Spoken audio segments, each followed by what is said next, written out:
Perhaps we need some outside universal threat to make us recognize this common bound. I occasionally think how quickly our differences worldwide would vanish if we were facing an alien threat from outside this world.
Hello and welcome to a brand new week of Spaced Out Radio tonight. My name is Dave Scott. Always a pleasure to be back, and we got the technical issues figured out. So we're going to bring in Brad Olsen in just a little bit here to talk about the mysteries of Antarctica and whatever else comes up, because Brad's so knowledgeable and a fun guy to chat with that we're pretty lucky to have him here tonight. Dirty Filth is here with another great cartoon for you guys to watch be drawn right in front of you. And we have all of you. We got Race Fan in the gold medal position. Pat Fisher with a silver. JSCO taking home a bronze medal tonight. Hi, Tim Mothman and his goatee. Deidre, Robert Lamoth, Michael Morris, Paramarv. How you doing? Hi, Eternity Eternal. Brown Dwarf, nice to see you. Stephanie Kenny Blankenship, thank you for coming on in. Bar Madison has returned. Bar Madison will be signing autographs after the show. Line up to the left of the studio, if you don't mind, to the left of the studio. Mel WD-40 lubing us up for tonight's show, because you always want to go into a show nice and smooth. You don't want any rigidness. It never feels good. Noble Patrick, nice to see you. Lee the B, JMJ12, how you guys doing? Hello there, Flat 6 from Stockholm, Sweden. Wearing Peter Forsberg's old number 21, starting at left wing. Lars Janssen, there he is. Road Flare, nice to see you. T-Bone, my man, how you doing, my friend? Laura Lobbs, Abbott Hoffman, nice to see you both. Morning, Stephen Finnegan, good to have you here. As we continue on with roll call, there's S. Vermette. Digger Dog, nice to have you here. As we continue on with our roll call. Oh, my headphones seem quiet tonight. All right, Operation Shutdown, Thomas Rock, good to see you both. Continuing on, scrolling on down. There's Richard Minnick and Les Paul Holland strumming away on his Gibson. All right, Pam Harris, nice to see you. And Major Lee, good morning to you. Nunya Beeswax, welcome to SOR chat. And who else do we have here? Cosmic Joe, Rose Demaray, Glenn John McEnroe, the pride of Wimbledon. Nice to see you all. Good evening, Deanna Ann. How are you? As we continue on with our roll call, Bombshell Bomber, nice to see you here. Scrolling on down, Yennefer with a soft J. She much prefers that. And who else do we have? Well, geez, we haven't even done the autographs yet. Holy cow. Al Garay over on Twitch, 5,000 squats in 18 minutes. He'll be signing autographs after the show. Line up to the left of the studio, if you don't mind, to the left of the studio. Scrolling on down, we have Gorgeous Larry. Gorgeous Larry will be signing autographs after the show as well. Line up to the right of the studio, if you don't mind, to the right of the studio. Jimmy J. Jordan Gonzalez, how you doing? Jonathan Sims, welcome back to SOR. As we continue on with roll call, Channel Warhorse, Country Carpenter, nice to see you both. Hi, J. Truth Seeker. Ozzy, good to see you. Terrence Wills, welcome to SOR chat. And who else do we have next on our hit list here? Matthew Goodcut, nice to see you. Steel City Coach, how's that CFL doing? The Lions lost again the other day. You just fired Mark Washington, by the way. If you're in Steel City, Hamilton, Ontario. Yeah, I know what's going on. All right, Chill Farm, nice to have you here. And let's get this side going. Hello and welcome to the radio and podcast side of Spaced Out Radio tonight. And my name is Dave Scott. We appreciate you tuning us in. We're going to look into Antarctica with Brad Olsen coming up here momentarily. We are in roll call right now, saying hello to our beautiful listeners in the chat room. Scott Taylor, how you doing? Doc from Wyoming, good to have you back. It's been a while. Human Carl is here, a great veteran of the United States Air Force. We appreciate your service, Human Carl. Elizabeth Nancy over on X, nice to see you. And Doug Shelby is here. The Doug Shelby has arrived, which means we can officially start this show. Stephen Finnegan, thank you for kicking off the super chat tonight. It's a wonderful way to support what we do on this show on a nightly basis. The super chat is open. It's a wonderful way to hang out with us. And don't forget to shop at our Spaced Out Radio store. We do not have ugly swag, people. No ugly swag. Throw those horns up. Let's rock.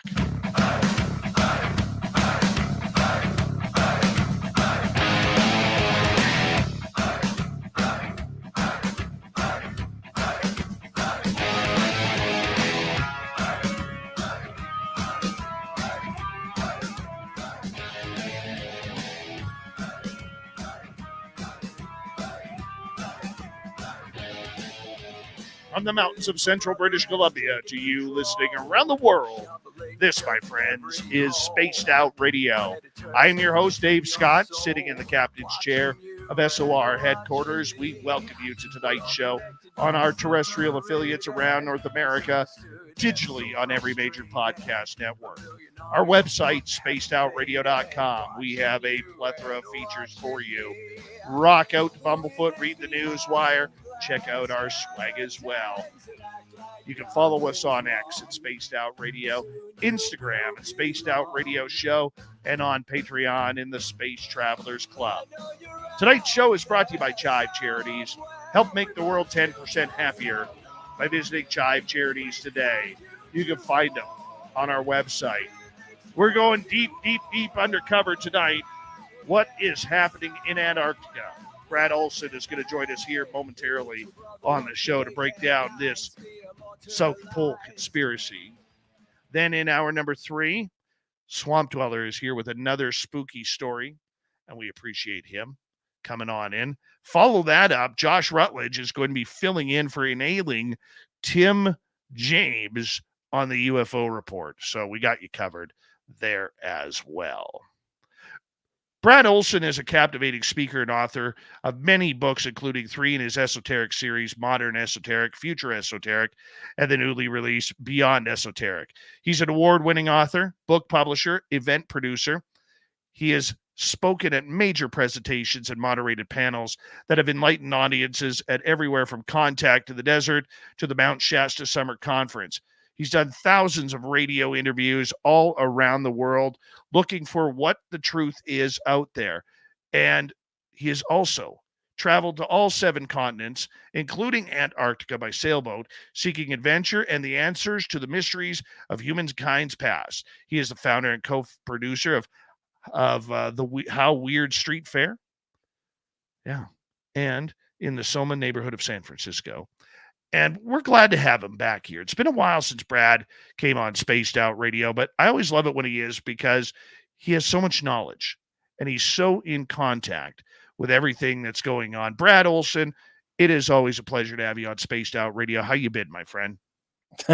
Hey, Dave, I'm doing great. Thanks for having me on. Yeah, it has been a while. Good to be back. My friend, you are someone, I look at you and every time I see you on Facebook or any social media, you are somewhere else. You never are in the same spot twice. Where the hell are you going all the time, my man?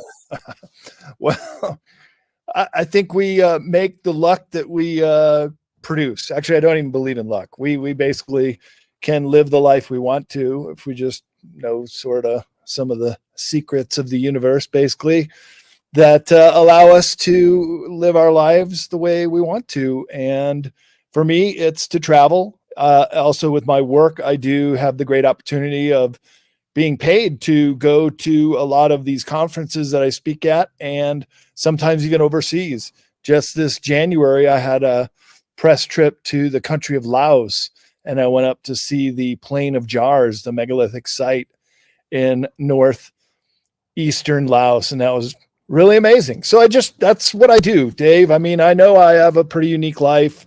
Not many people are in book publishing, travel writing, authors of books, and speaking at concerts, and producer of the Weird Street Faire, which is coming up on September 21st. It's probably going to be my last one as a co-producer. Just getting way too busy and involved with my other jobs. And basically how I can do it is that I can take some of my work on the road with me, have laptop, will travel. You know, you have such a unique life and perspective on the way you do things and how you get from place to place. How did this start out for you? Like, you just don't sit there and plan and say, I'm going to go write about weird stuff from around the world. Yeah, but that's where all the fun is. The weird stuff is what makes life interesting. And it is the big questions about what's really going on in the world. So lately I've been doing a lot of presentations at conferences, Contact the Desert this year, about a dozen. Got several coming up in October, including the two in Sedona MUFON and the Cosmic Awakening. And then I'm going to Las Vegas in middle October for the 5D event. So go to bradolsen.com if you want to check out my conference schedule. I'm also booking up for next year. And I just have a love for travel. I guess that's what it is. I started out as a travel writer, and that was basically doing my first trip in the early 1990s overseas for an extended period of time. And this was teaching English in Japan for 14 months, and then self-financing, as I have self-financed every one of my other trips, including Antarctica by a sailboat almost 6 years ago. And I make something of it. So then with the information I gather, I put it into my books, and then I put it into my conference presentations. And I suppose my delivery style is interesting, and I have good things to say. I never embellish or try to make anything up or say something that I don't believe is true. Now, some things we can never know. And the example I use is the Roswell crash. I wasn't there. I wasn't alive. All I can do as a researcher is take all the information that is out there, all the data points, and let's plot them on a bell curve, right? So on one extreme, you have the government saying, oh, it was a weather balloon and those bodies were crash test dummies, or that was swamp gas or something ridiculous. So the only ones that say that. So that's just one dot on the bell curve. By far, the majority of those data points are that there was a crash and there were bodies retrieved, including one living. So that's a game changer, because the day after Roswell, everything changed, right? That's when the secret state began and this whole thing started to be covered up. The book, The Day After Roswell by Colonel Corso, is a good example. And he was working on backward engineering some of the technology. It can absolutely change the course of civilization on this planet if this was revealed. So you say go after the weird stuff. Well, that's where the fun is. Like the 10cc song, Mama said, don't look at the eye of the sun, but that's where all the fun is.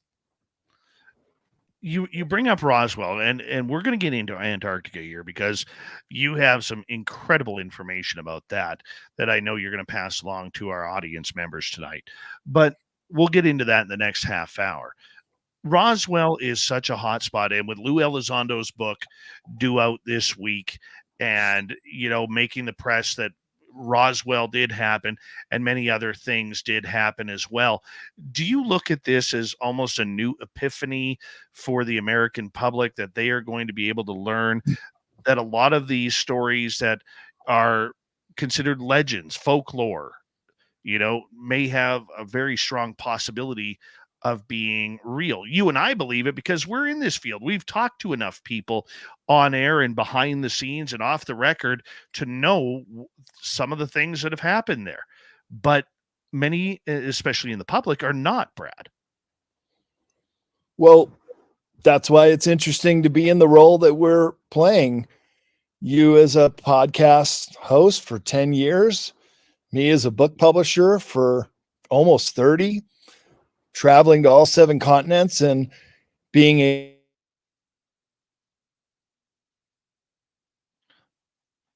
Brad cut out there for a moment. We will get him back here momentarily. But I mean, you take a look at Roswell, and I think there's more coming out against that soon.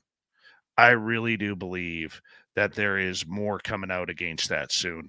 And I think, Brad, you were just mentioning about your thoughts on Roswell. right.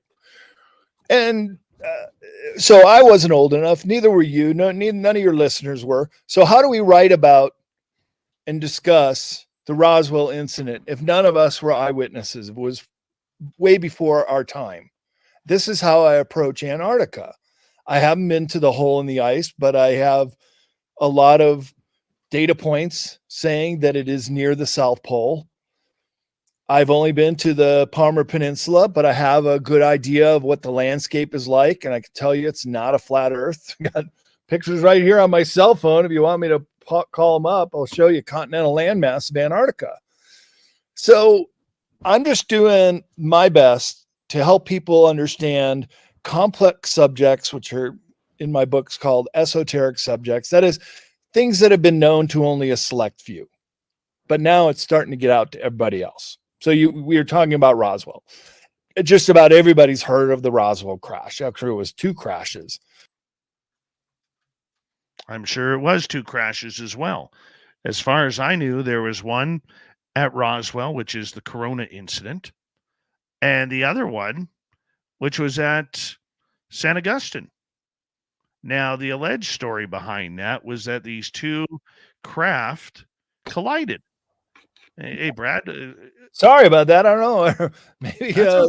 People are listening don't like this conversation, Dave. It's the aliens, man. It's always aliens. When in doubt, aliens. And I was just saying that, Roswell happened in Corona, New Mexico. And then I believe the second one that you're talking about is the San Augustine crash. Right. Why do you think? I want to ask you this about San Augustine, okay? Because I actually, before he passed away, interviewed the Gerald Anderson a number of years ago.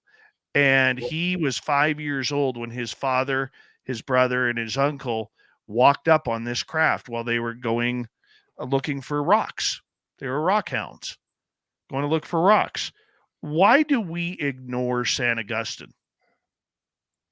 That's a great little anecdote there. You interviewed someone who found the craft, so you have eyewitness testimony on finding it. The reason I believe that the day after Roswell had to occur in the U.S. Services, the alphabet agencies, especially the CIA and the NSA, which was specifically tasked to cover up anything UFO.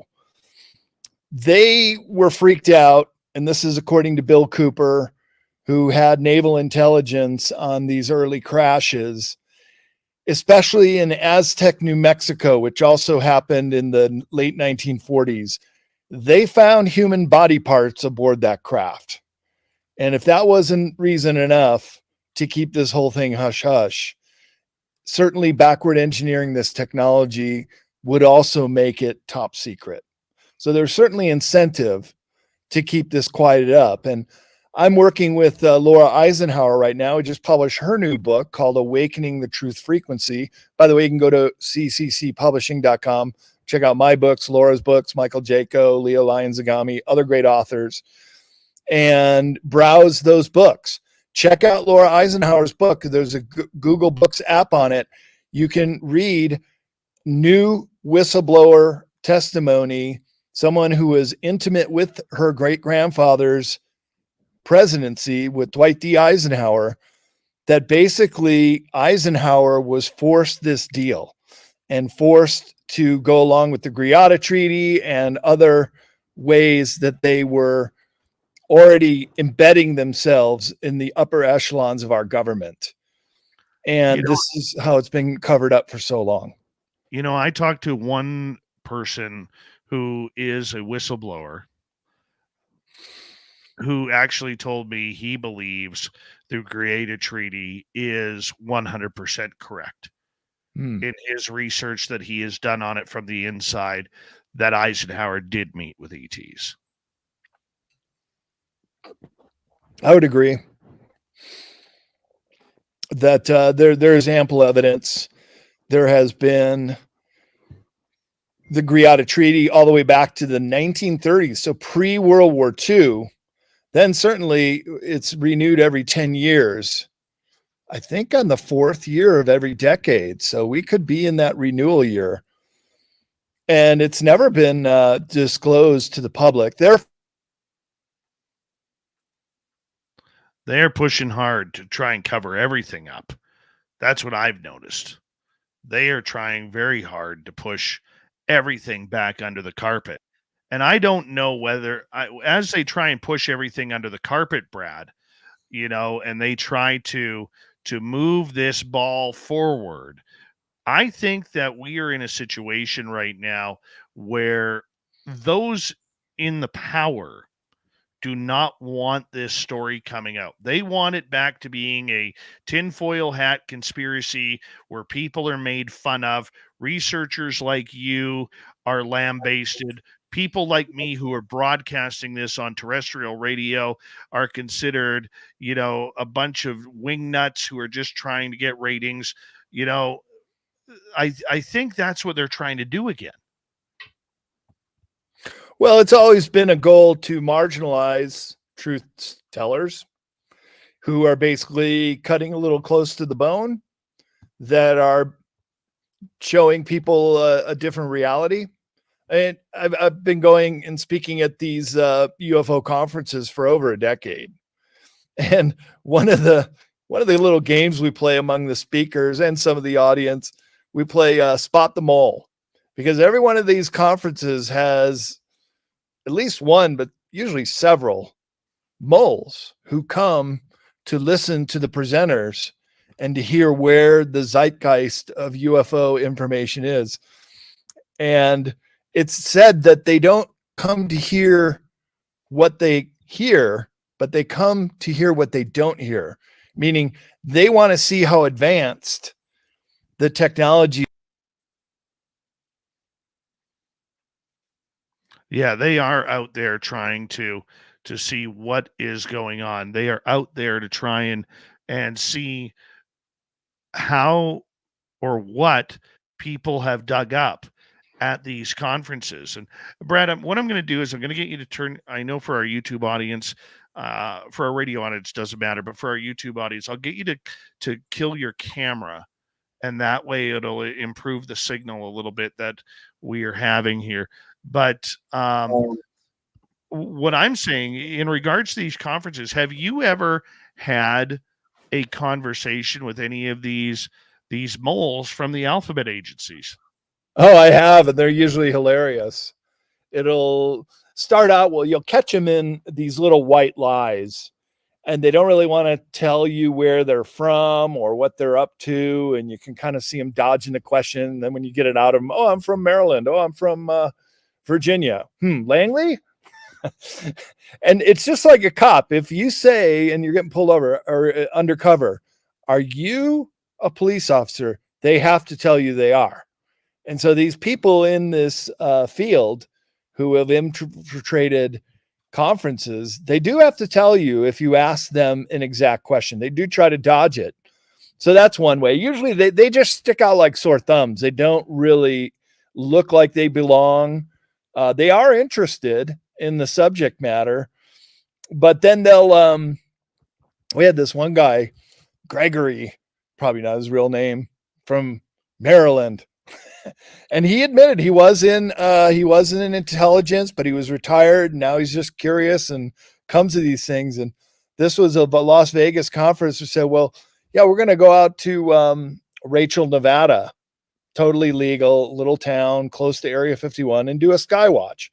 And he just went on saying how, I can get us, I can get accreditation to go in there, and just put out a yarn and almost baiting us to come with us and cross the border. And we're just like, dude, you're the mole.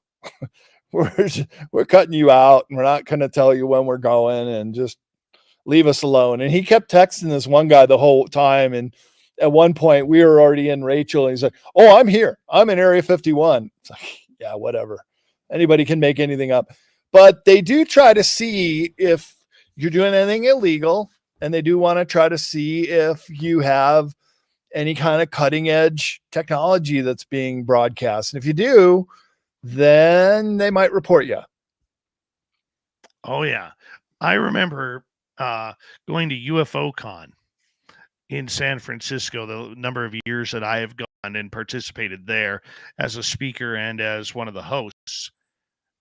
And it's funny, every year I have been there, there is this absolutely stunning redheaded lady. And I think she's a 10 out of 10. And every year she is with this elderly gentleman. Don't know who he is. He never talks to anybody.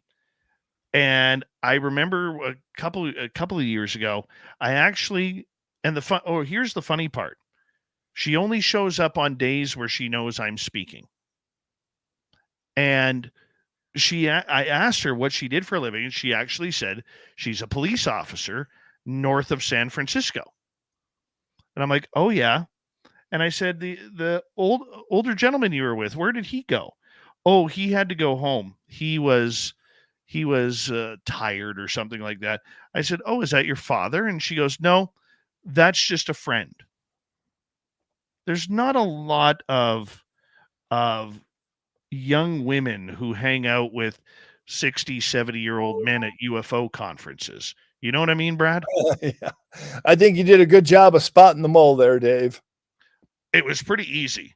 It was very easy, but just the idea of that they are there. Like, I know there's people listening into this show on a nightly basis. I've been told that by numerous people, both in the CIA and the NSA, tuning in. So we say hello to each and every one of them tuning us in tonight. And we wave hello and say, give us a call sometime. You don't need our number. You already have it. But thank you for tuning in. Don't forget to hit subscribe. And as we got about 90 seconds to go, do you ever find that after you speak at conferences with these, let's say, alphabet people, that your work gets a little bit more scrutinized after that? Yeah, there's several different people that come to conferences as speakers. Some are whistleblowers who have come out of the programs. They'll claim they were in the secret space program or the 20 and back. There are other people that come into these conferences and they're really interested in the arts. They might be painters or DJs or poets.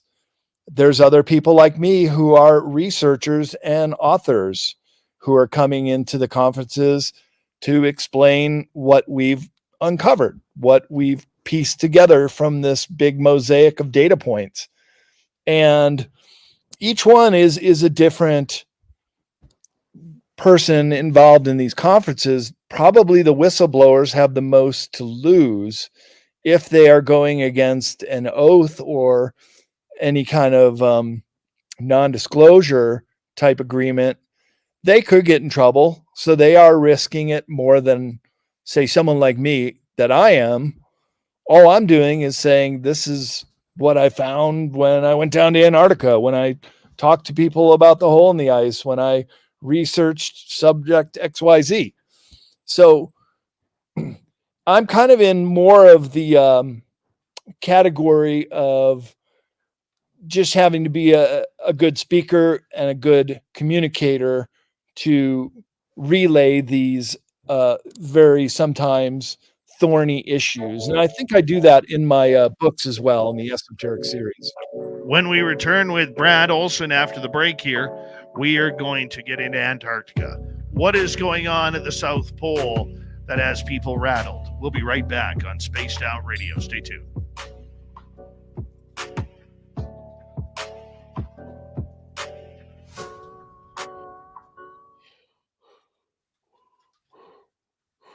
All right, we are clear, my friend. Hey, maybe I'll try to put a photo in over my Yeah, you can do that. how do I do that? Oh, you asked me such difficult questions. I think you edit Display name. or take yourself out.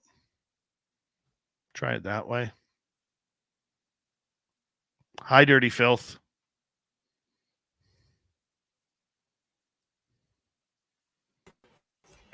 Hello, Dave. Now that it's getting darker outside at night, does Blob have a curfew? Pardon?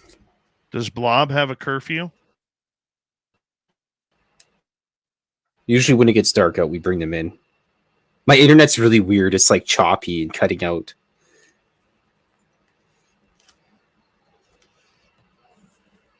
Where's Blob? But yes, the cats usually have a cutoff. The cats have a cutoff of when it gets dark out. Blob is currently still on the couch where I showed you the picture of her earlier. She was frolicking earlier today. Hey, Brad, how you doing, buddy? Dave. Hey, I'm still trying to figure out how I might be able to put a image over here. Anybody know? Audio, virtual background, no. Camera. Let's go to settings, guests. Oh yeah.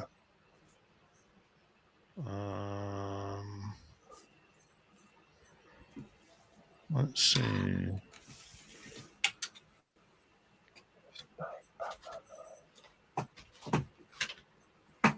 Not there.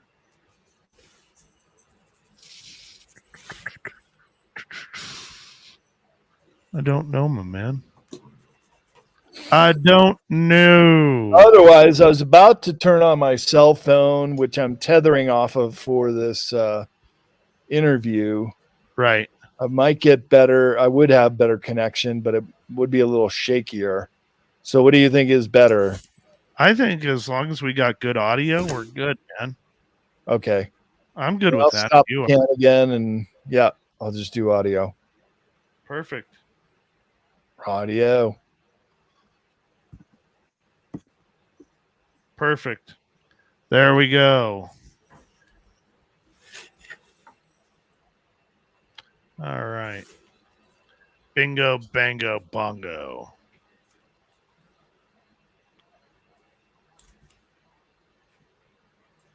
Click on the circle up on the right. There's no circle up on the right.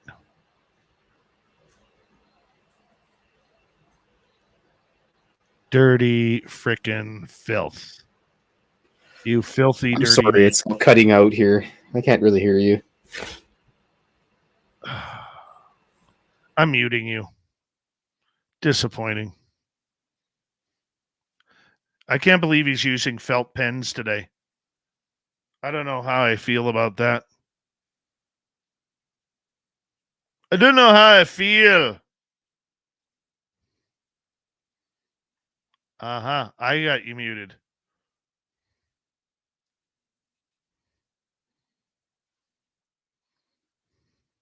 The ferret, how are you, my man? They're watercolor pens, Dave. It's for good detail. Awesome. Thanks, Dirty. You're welcome, Dave. All right. I'm going to go to no swearing mode. Okay. We got Brad back. We got just under a minute here.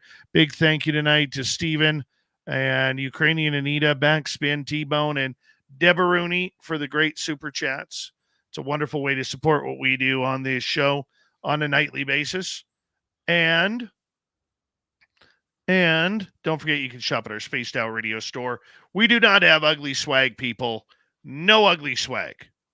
You wear our stuff out in public and be proud of it. Even fashionista Kira wears some. She does.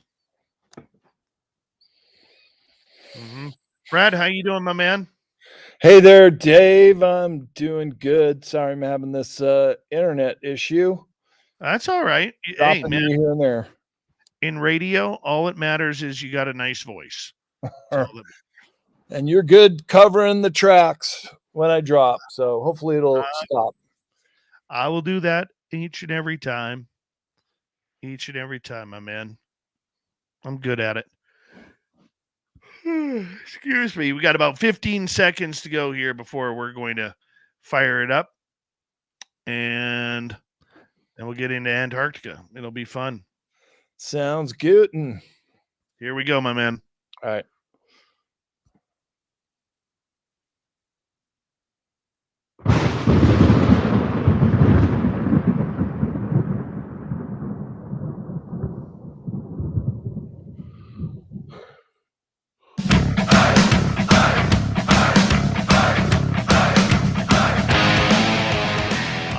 Here comes the second half hour of Spaced Out Radio tonight. My name is Dave Scott. Good to have you with us as we get ready to talk about Antarctica with our guest, Brad Olsen. But first, I want to remind you that if you missed portions of this show or others, you can check out our free archives by going to youtube.com/Spaced Out Radio. Do old Davey the favor, hit that subscribe button. Our website, spacedoutradio.com. We have a plethora of features for you. Rock out to Bumblefoot, read the news wire, check out our swag as well. Follow us on X at Spaced Out Radio, Instagram at Spaced Out Radio Show, and on Patreon in the Space Travelers Club. Author, researcher, conference speaker, Brad Olsen is here, hanging out with us. We're going to get into Antarctica a little bit here. Brad, thank you so much for being here tonight. Very much appreciate you. Hey, good to be here, Dave. Sorry, I'm having a little internet issue. I see someone in the chat room's also having issues. See if I can get this going on my cell phone if we need to. If it drops one more time, I'm going to try that. Not a problem. What first made you interested in the mysteries of Antarctica? Well, going down there really stoked my interest, of course, because there's nothing like seeing it with your own eyes. There's my map on my studio wall right above me. And I've been charting out all these mysteries for over a decade now. And so 6 years ago, I had just been a no-fault eviction on my rent control apartment in San Francisco 6.5 years ago. And sometimes when life gives you lemons, turn it into lemonade. So I did get a settlement and just put all my stuff in storage. It's like, okay, I haven't been to South America or Antarctica yet. And my girlfriend at the time, she wanted to come. So we went down there for 4 months. And most of the time it was in a Ford Expedition that I bought and sold in those 4 months, but put a couple thousand miles on it. And got to go join up with Nassim Harriman and Brian Forrester and Adam Opala on a tour of Peru and Bolivia, going to all the megalithic sites and everything else. Really amazing. And then driving way down Argentina, the 8th largest country in size in the world, all the way down to Ushuaia, Argentina. And that's where we caught passage on a sailboat, 3 Americans and 11 Poles.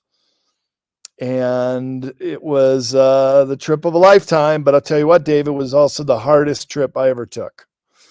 I was violently ill, seasick, crossing the Drake Passage, which is the stormiest seas of the world, largely regarded. And it was pretty hard. But when we got there, it was smooth sailing. It was just incredible after that. Yeah, Dave doesn't do the ocean, Brad. It scares the living daylights out of me, to be blunt. And I just don't want to deal with any type of shark activity or in that area, whales, sperm whales, killer whales, brutal seas. I don't know how you did it. I actually admire you for taking that chance.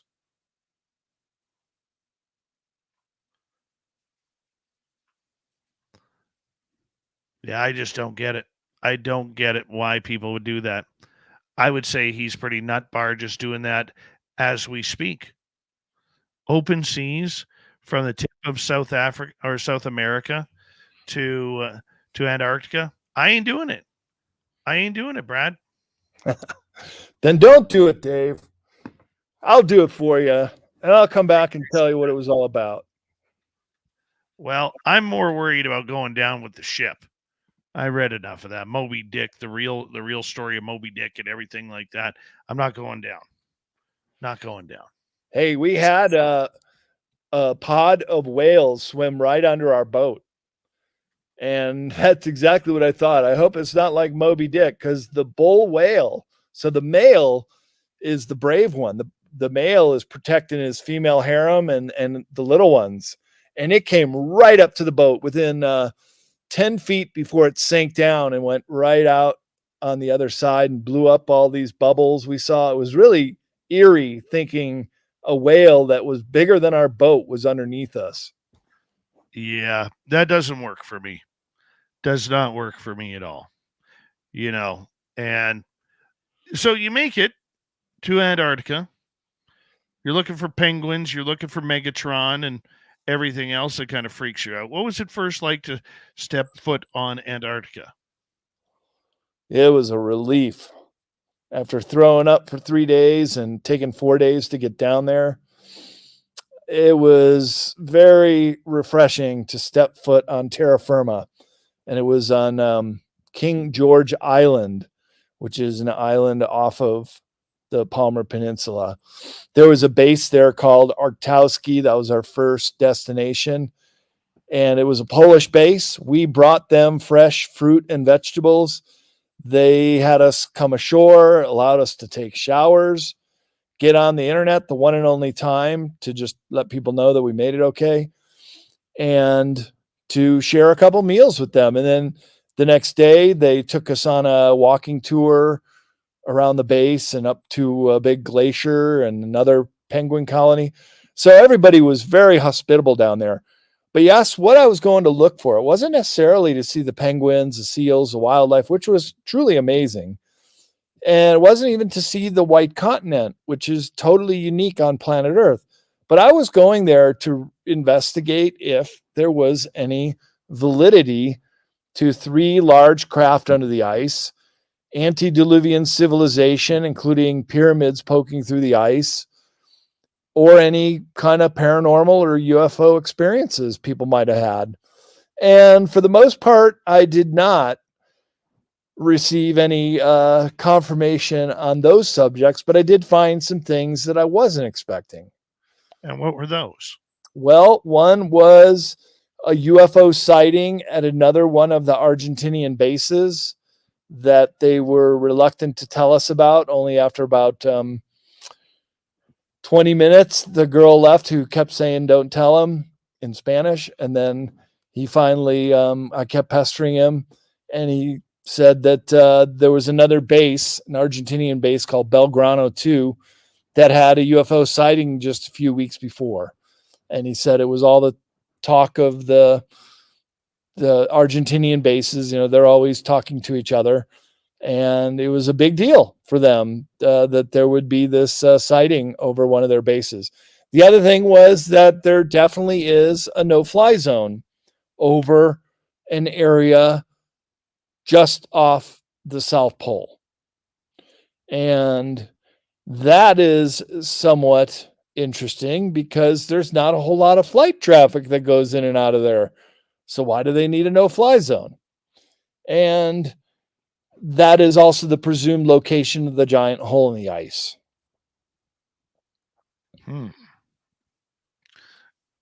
When you get there, obviously it's very desolate.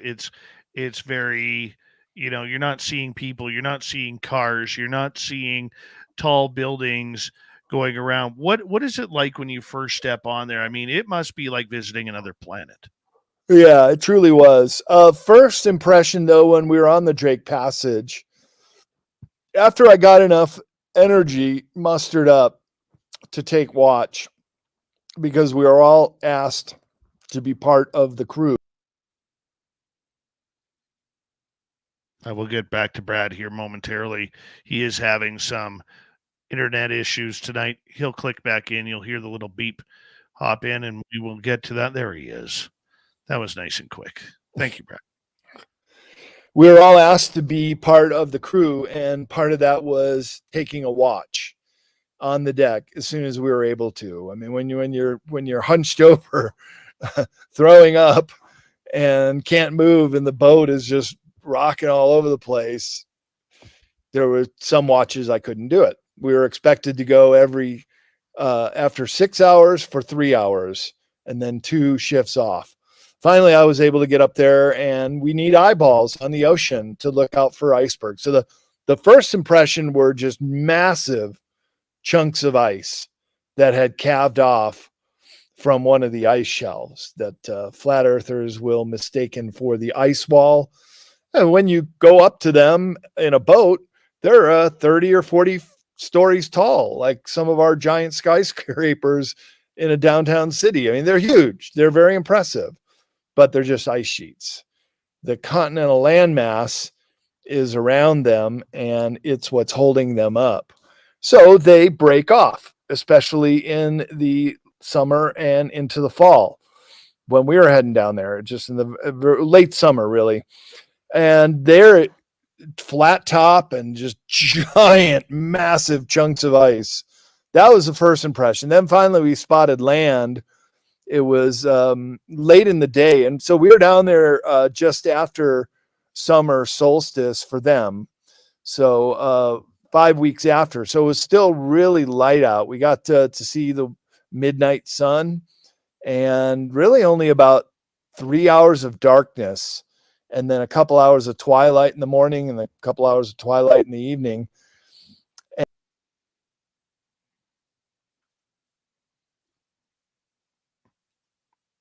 And we'll get to Brad here momentarily. I mean, can you imagine? I've always wanted, like, if you go up to like the Northwest Territories or Alaska, you could play golf for literally midnight. You could tee off and play golf. The midnight sun anywhere is just absolutely amazing, Brad. Yeah, it's really something that everybody should try to see, even if they can go up to the Arctic Circle. And that's what that means. Arctic Circle or Antarctic Circle is anything above that line on summer solstice will be 24 hours of light or darkness, depending on which solstice you're there for. Another proof that the earth is round. So seeing it with your own eyes, including sometimes you can see the aurora borealis, but that's easier seen in the winter months because the nights are longer. Not that they don't occur in the summer, they do, but you just can't see them because there's so much daylight.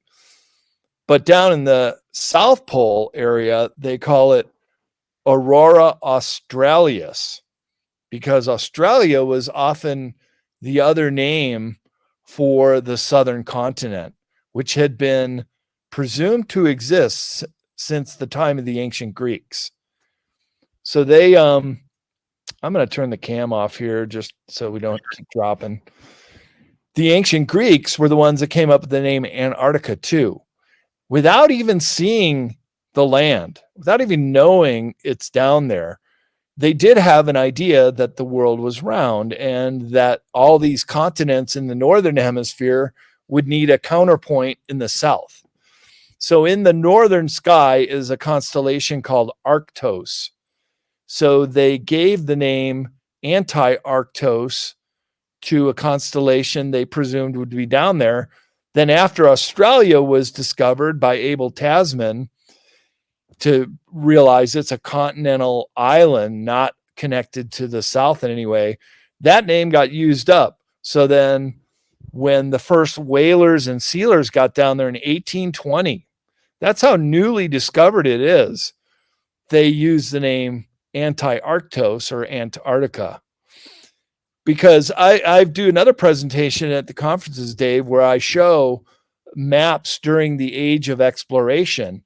And I show a dozen maps that have Antarctica on it in the decades and centuries before it was discovered. So how the heck did they know that? Well, for one, on the liner notes of the Piri Reis map, he says right there that it was copied from older source maps dating all the way back to the Library of Alexandria. So the Library of Alexandria also had records from the ancient Greeks, but also of the ancient Egyptians.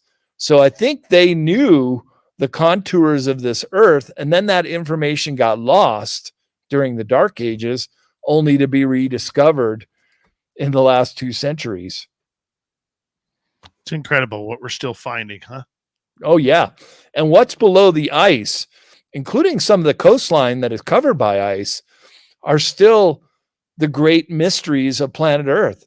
Antarctica below the ice and what is at the deepest depths of the ocean are the last unexplored lands. My question to you is, there's a lot of mystery that surrounds this. Do you believe that there are ancient civilizations there? Do you believe there's an inner Earth there, or alien bases that many have conspired to create? Well, let's just say the potential for under ice bases are there, because Antarctica is the most volcanic continent on Earth. When I wrote my presentation 6 years ago, there were 91 known active volcanoes. 2 more have been discovered. Now 93 known active volcanoes. So the geothermal energy would have the propensity of creating very large under ice domes. It's already know they exist. Now using sonar, they're mapping out Antarctica and getting a good feel for the contours of the whole continent without the ice. And it's actually 2 continents. It's East Antarctica, which is the very ancient continental landmass that broke off from Australia and Africa and India when it was Gondwanaland or Pangaea, this supercontinent, and it has shifted down. It's known that it was connected because in the fossil records, you have ferns and megafauna, megaflora, even dinosaur species that only existed in Antarctica when it was a steaming jungle. That's going back a long time. Long time when it was like that. I mean, geez, I think Donald Trump's hair was still there. But nonetheless, we tend to see a lot of stories coming out of there, a lot of fear, a lot of UFO stories, people believing that this is where humans are meeting up with extraterrestrials. And none of us will know because there's a no-fly zone there. Can't just fly over. All the planes go over top of the Earth, not under the Earth. I mean, the chances of us ever seeing Antarctica without, outside of a television or a movie camera are slim to none. Yeah, that's why I want to go down there with film crew. And I know where a lot of these sites are, including the Antarctica range of mountains called the Transantarctic Mountains. There's one arm of them called the Ellsworth Range. And that's where the pyramid that most people have seen on Ancient Aliens or on the internet, that perfect 4-sided 2 kilometer by 2 kilometer, 2 kilometer by 2 kilometer pyramid is. But there's also 2 other locations that I've identified. One is in McMurdo Sound. It's even on the official map of McMurdo Sound. There it is. Boom, pyramid. It just says it right on the map. And then another pyramid is supposed to be in the Oats Land area directly south from New Zealand. So if I could get the funding, and I do have a venture capital company called VC Cross, who is actively seeking money to send me down there with a documentary film crew, we could get to the bottom of a lot of these mysteries, Dave. Or you just hire Mr. Beast, who is able to go down there and do one of his shows. Why do you think there is so much mystery surrounding the South Pole? Well, because so few people go there, for one. Was reading in the Lonely Planet book. Yes, there's a whole 256-page Lonely Planet Antarctica book. And they were given some statistics in the beginning of the book saying that only about 0.0001% of all humans on planet Earth will ever set foot on Antarctica. So first of all, so very few go down there, only about 300,000 per year. Right now, as they're coming out of their Antarctic winter, there's only about 1,000 people on the 5th largest continent in the world. And they're all just the stayover crew on some of the bases. Other bases close for the entire winter season. Nobody's there. But others need people to be there manned year round. Have you talked to people who've spent a lot of time there and have been able to see things, or is that just something that, we only hope for? Yeah, I know a friend of mine that had lived at McMurdo. He's done a couple tours at McMurdo, the largest American base, and he's a burner. I'm probably going to see him at Burning Man next week. And I've met Eric Hecker. He spent a year at South Pole and heard his testimony. And what have they had to say? So as far as paranormal type events, not really. I don't think either one of them has said anything. Maybe Bernie might have seen some lights over the volcano, the Elbrus volcano, some 50 or 100 miles away. But who knows? Hecker has reported on high technology, including directed energy weapon and other high technology. So he's a whistleblower.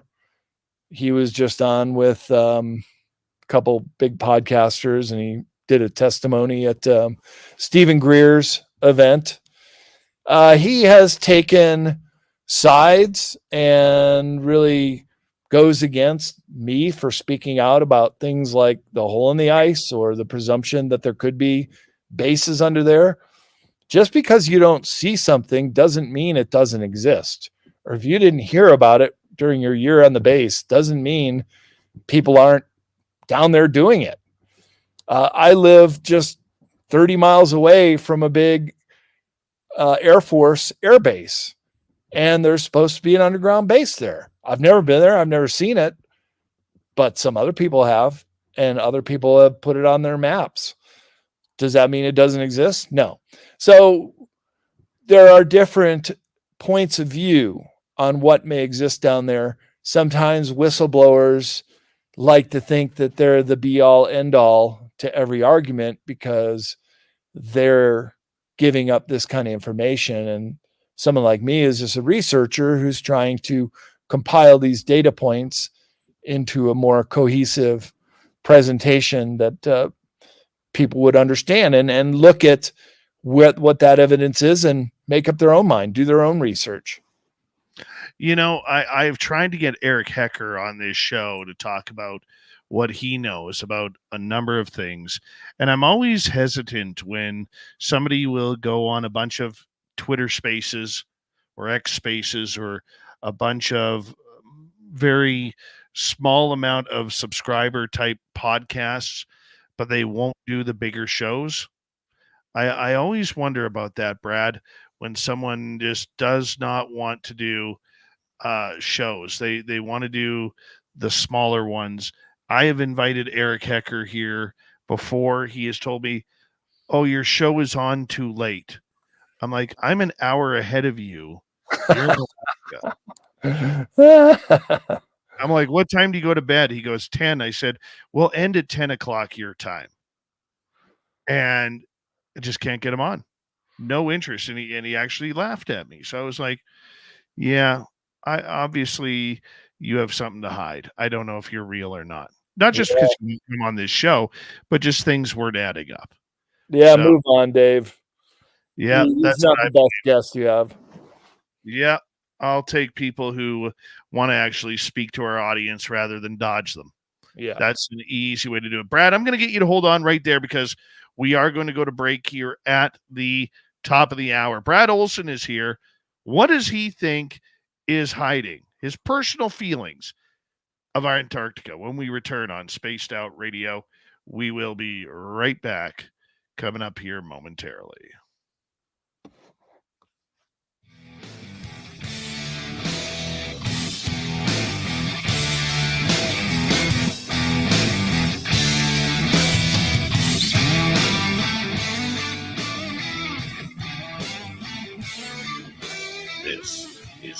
Out Radio with host Dave Scott.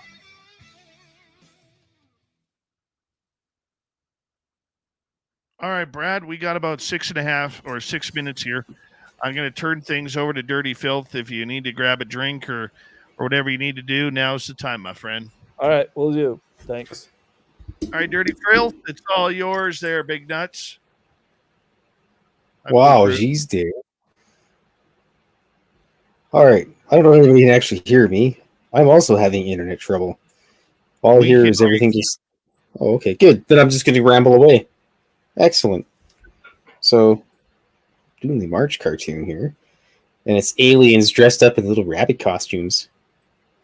And we have Carl, Stanton, and Alan. Carl is saying, okay, so we hide the alien snacks that our friends seek them out. And Alan, are you eating the chocolate? And of course, there's Alan in the back, eating the chocolate. I haven't drawn him out yet. He's still on his way here, but there he is, eating chocolate like a pig. Unbelievable. So yes. Oops, hold on a second here. Click this new comments button. There we go. Hey guys. Hey, real quick. I'm going to drop off here and try to join on my phone. I think I'll get a better connection. Okay. I think Dave might have to add you again. But yeah, have at it, man. Yeah. I'll tell him what you're doing anyways. Okay. Cheers. Cheers. Anyways, rambling here. Cartoons, aliens. It's Easter. The aliens don't know how humans do this stuff. They're dressed up in their goofy bunny suits. Okay, Brad, we see you there. Well, at least I do on the super secret side. Nonetheless, here. My favorite part, drawing the feet. Look at them. They all look purple. Let's get a purple, a gray, and a blue costume. Gray aliens dressed up in bunny rabbit suits, little fluffy bunny tails. Nobody had that in their bingo cards for 2024. And X's for the belly buttons. But yeah, Carl. Yelling at Alan. Eating snacks. Those are for the kids, Alan. Jerk. These are probably, I don't know how to use blue. It just worked out good. But they're, I don't know if I'm going to get in trouble for saying this. They're payday candy bars. Hard to find them in Canada. But they're really tasty. Super salty, just like me. So here he is, munching away. Munch, munch, munch, munch. Unfortunately, Bob is downstairs. I had an update from Mrs. Filth. Blob is currently downstairs on the couch, sleeping. We love her, but, you know, she's too good for the rest of us. Us peons. Oh, yeah. Sasquatch hide in the back. There he is. Having a gander. How come Sasquatch isn't getting any snacks? You know why? It's because Alan stole them. What a jerk. But, you know, Carl's the type of alien that back his UFO into your truck and just drive away without saying anything. There we are. Just about done. Actually need the old outlining button here. Put them onto the earth with a little bit of gravity. You just put a little darkness underneath them, and then they're stuck on the planet. Aliens be damned. Also, I forgot. Hey, Pops, if you're listening, I love you, and drink plenty of water and don't harass the nurses. So yes. Here we go. Just a couple little extra activities here because it's in spring, so we don't have a lot of flowers out yet. Otherwise, I'd probably add a couple flowers in there, but no flowers right now. It's almost fall time, and it's almost Halloween, and I went to the dollar store, and I exercised great restraint by not spending $300 on Halloween junk that I don't need. Come home and Mrs. Filth be like, you know, husband, we've got about 70 of these. And they're like, but we don't have these ones. And so, yes, I showed great restraint. But when it's Halloween time, it's going to be out of control, as usual, every year at my house. I love Halloween. They should just replace Christmas with Halloween, or have like a Christmas during Halloween type thing. There we go. Scoot in there. Look at that.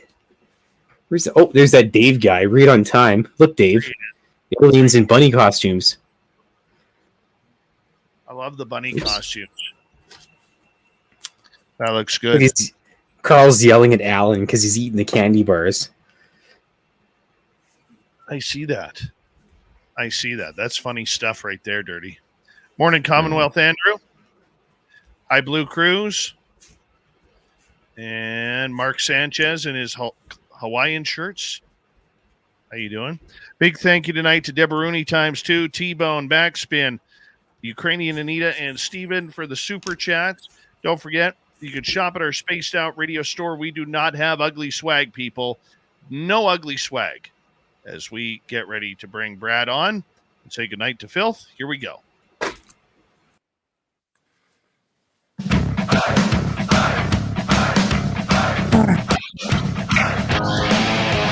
All right, here is hour number 2 of Spaced Out Radio tonight.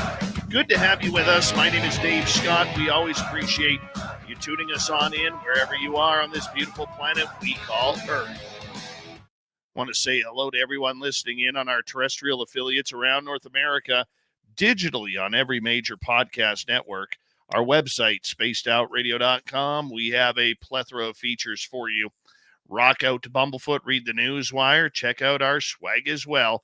Follow us on X at Spaced Out Radio, Instagram at Spaced Out Radio Show, and on Patreon in the Space Travelers Club. All right, the Desert Clam has set the password for tonight in the SOR Space Travelers Club. Nakre. Nakre is your password. Use it wisely, Space Travelers, as the Clam sets the password each and every night right here on Spaced Out Radio. Brad Olsen is here, author, researcher. BradOlsen.com is his website, and he's going to take us for a trip down to Antarctica. Brad, thank you so much for being here, my man. Hey, it's always a pleasure to speak with you, Dave. Thanks for having me on again. Great conversation. I'm going to hit you up with a hard question here. Hard, difficult, because that's kind of journalist I am. What do you think? What do you think is there? What is actually happening? Well, I think you got the big 3 down there, Dave. Big 3 being there are under ice bases. There is a high-tech civilization. And there was, and probably still is, a Nazi base or several. So take your pick. Well, let's start off with the first one. Where do you find your proof for this? Okay, for under ice bases. Well, it's called the Intercorporate Conglomerate. It's basically globalists who have set up shop down there. And the data points for that are some whistleblowers who have been under those bases, who have done supply run missions. And that's where John Kerry went when he landed in McMurdo on election day 2016. He went afield for several days and nobody knew where he was going. But it was probably to get his marching orders because Trump had won the presidency that day. So all I can tell you is that there is a propensity for these under ice domes with geothermal features. You could even live down there just wearing t-shirt and light pants. It's 60, 70 degrees with flowing fresh water and the geothermal as a power source. So it's definitely doable to have some kind of base or even a colony down there, whether it be humans or whether it be extraterrestrials. We've heard that there were reptilian bases down there and the cold does not affect them the same way. In fact, one of the bases, the very first base that was inhabited by the Germans in New Schwabenland, was reportedly given to them by reptilians, that it was an unused base. So they took it over, and that's what base 211 near the Schumacher Ponds was. Okay, so there was an expedition a couple of years ago where Buzz Aldrin, the famous astronaut from Apollo 11, allegedly got freaked out and had to leave. Yeah. And apparently he hasn't talked about it since. Do you buy that story, or is that just legend? No, I do buy that story because the tweet went live and people got a screen capture of it. And he says, I have seen the face of evil. We are all in danger.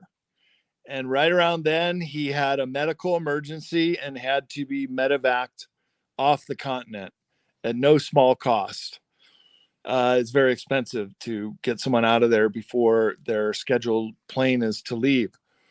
So he was an older man. He was down there at the same time period, that 2016, 2017.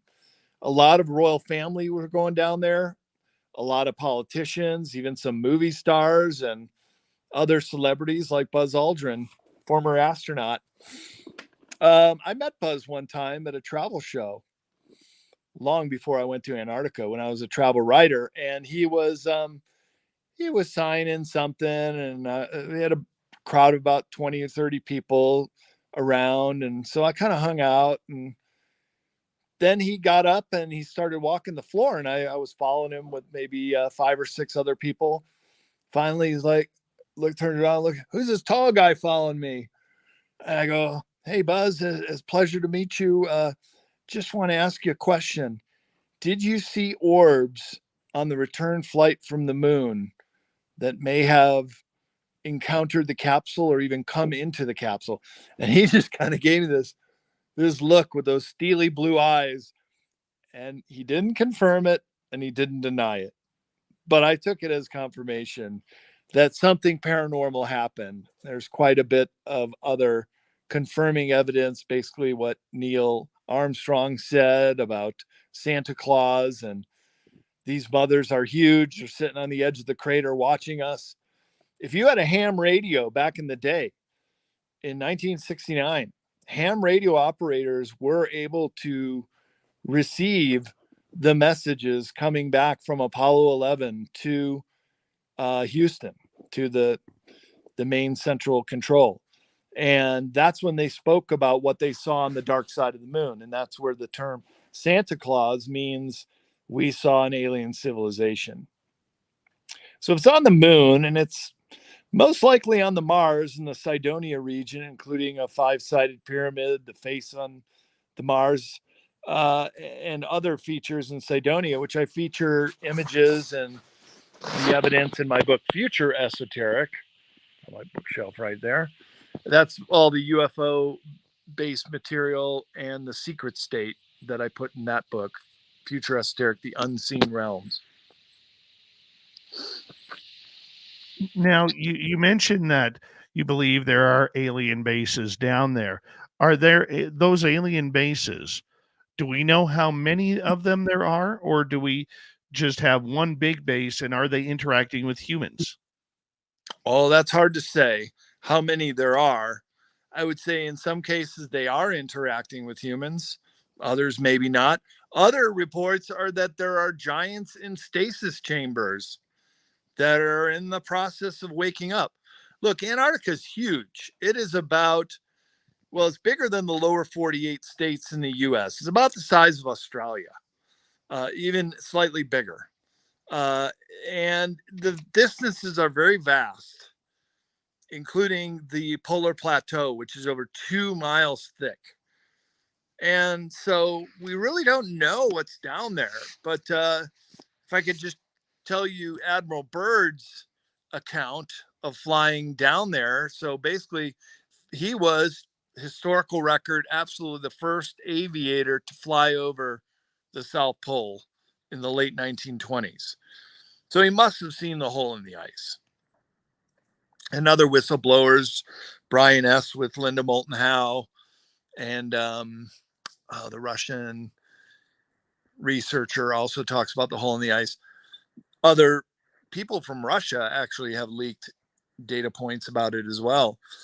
That bird was then summoned back, and he told some people in his family he wasn't allowed to talk about what happened at high jump or this encounter for the rest of his life in public. He made a couple allusions to it, but basically during the first month of Operation High Jump, he was summoned to return to the South Pole with only one other person, his radio man, in the plane.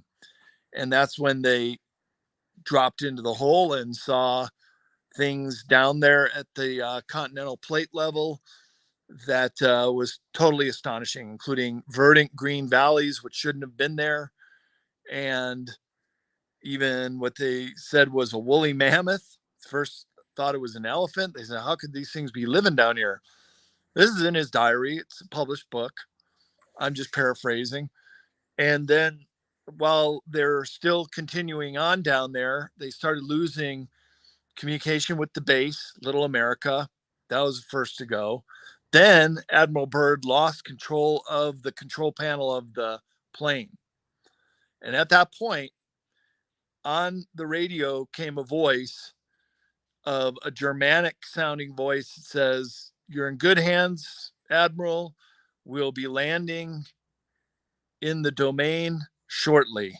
And right then he saw these two UFO crafts come wingtip to wingtip. He used the name Flugelrad to describe these two crafts, which even had Nazi insignia on it.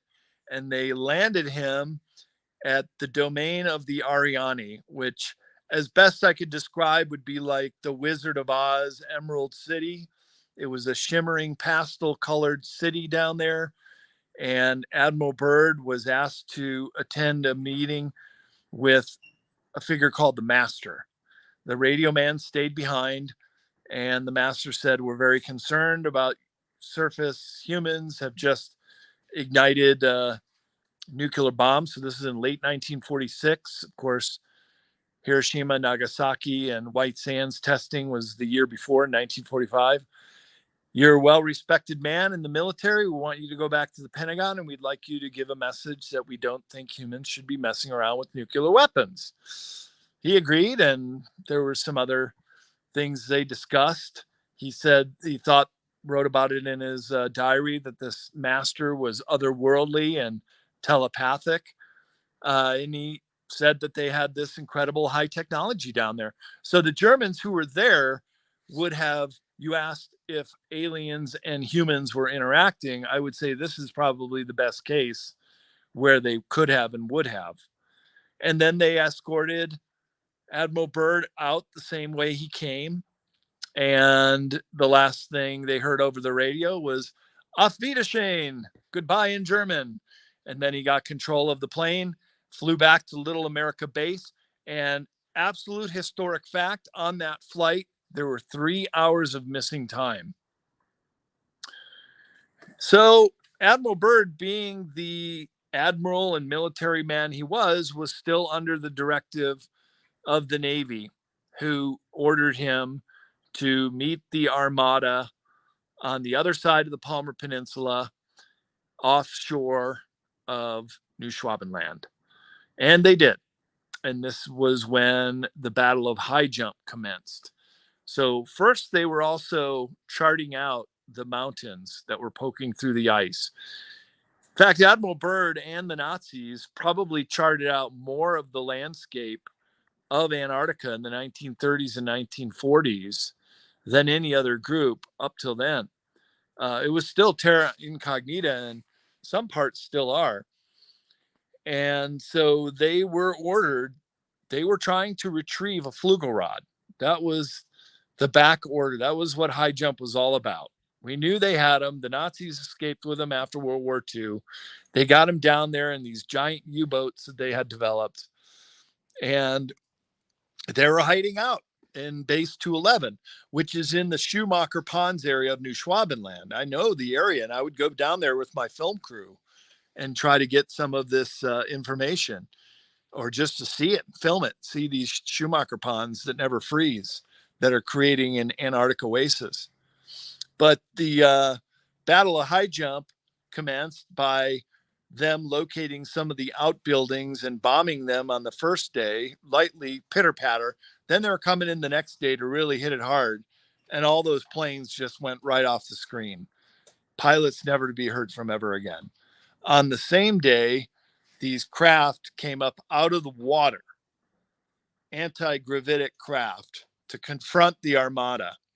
And rather than taking out the entire fleet of ships, they just sunk one boat called the USS Murdoch, and a directed energy weapon was employed. They sliced it in half. Great loss of life for the men that were on board there, because you can't last more than a few minutes from hypothermia.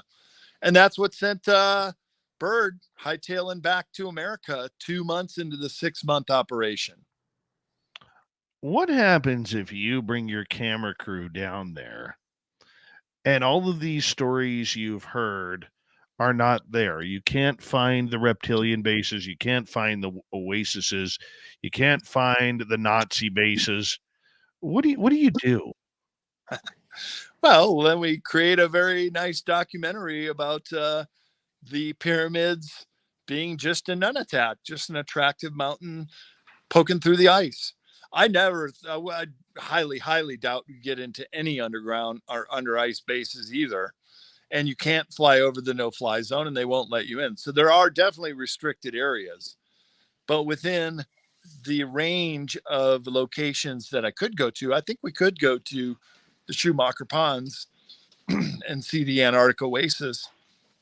That's not really top secret, but certainly the hole in the ice is. And that's why the NSA operates from out of there. And there's even a building at the McMurdo base that's run by the NSA. Now, does every country have their own base there? Not every country of the world. It's, I think, 52 countries are co-signatories on the Antarctic Treaty, and most of those have at least one base somewhere. Some countries like America, multiple bases. China does, Argentina does, Chile does. Britain used to. They still do maintain presence down there. So does Norway. And so does Russia. And we even went to a Ukrainian base, the Vernansky base, which was donated to them by the Brits, which was one of the spying stations during Operation Tamerlane, which was the British effort to spy on New Schwabenland during World War II.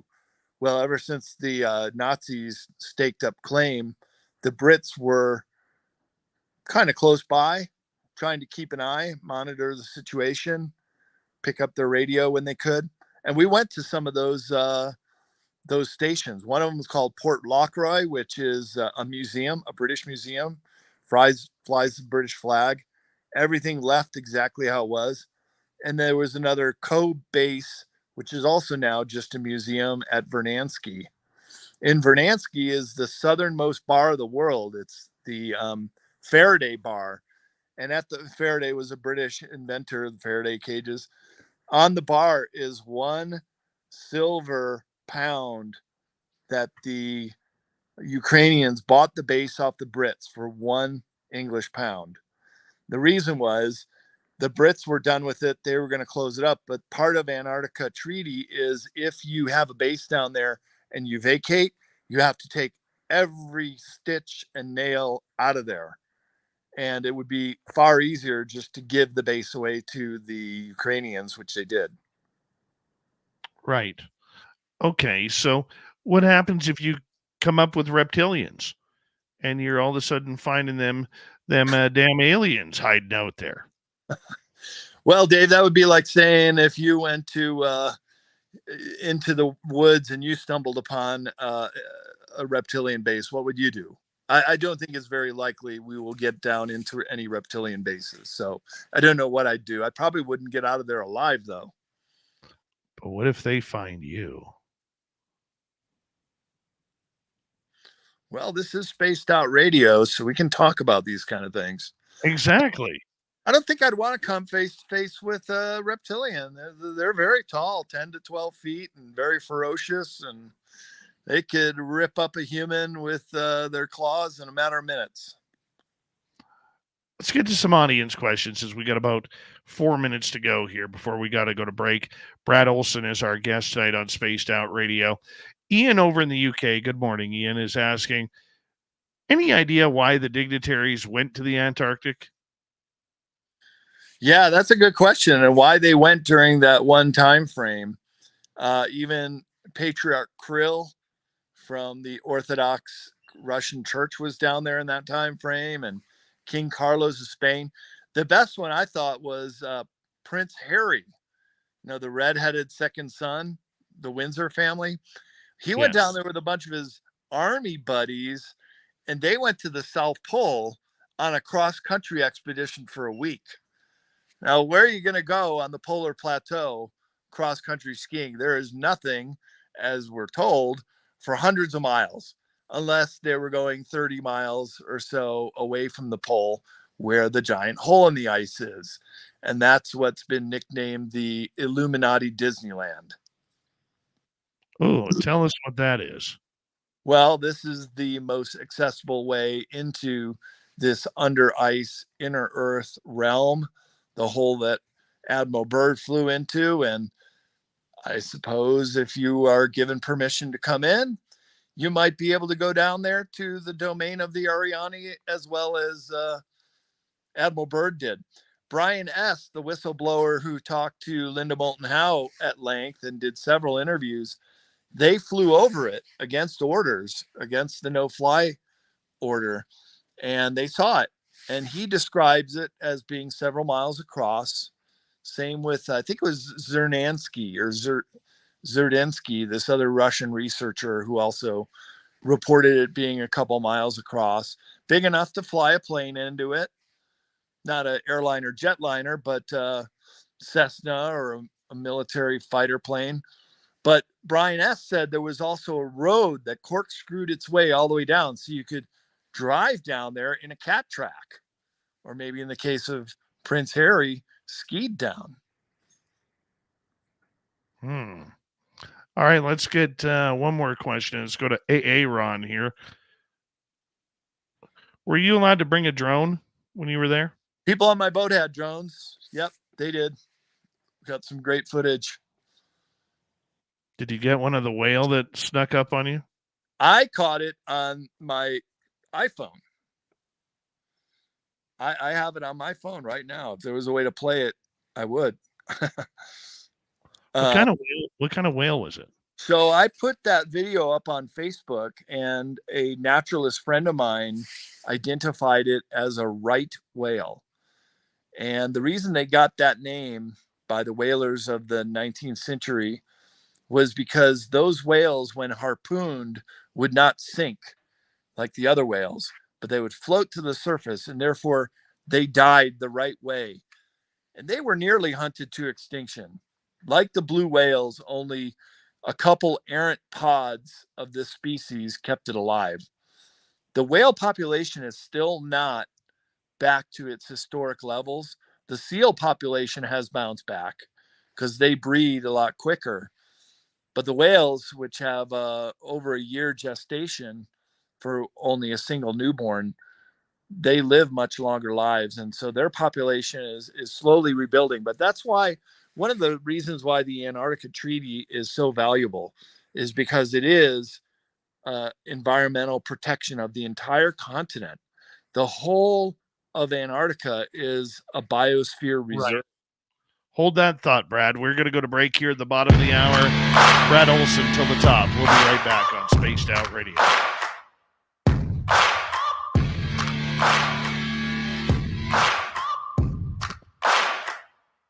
You're listening to Spaced Out Radio with your host, Dave Scott.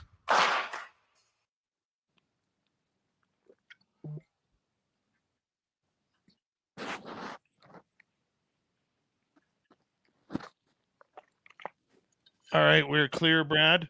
I'm just going to put you in the green room for a minute here. I'm just going to run and refill my water bottle here, okay? Yeah, you go for it. I'll do the same. All right. Be right back, people.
All right.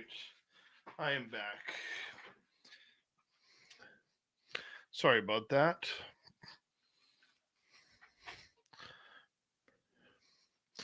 You guys having a good night tonight? I hope so. Ben Eubanks, how you doing, my man? They call him Chuck.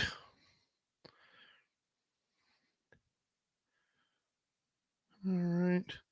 Bring Brad in here momentarily. Who else has jumped in here late? I'll try and get through all the questions, guys. I'll do my best. P. Green Pilgrim over on Twitch. How you doing? Cable Guy Matt is here. Remember, you can get your free piece of autographed coaxial cable courtesy of Cable Guy Matt. All you got to do is hit him up and tell him, hey, I want some free cable there. And he will sign it for you, send it to you. Remember, folks, you cannot buy these in stores. Limit one per household.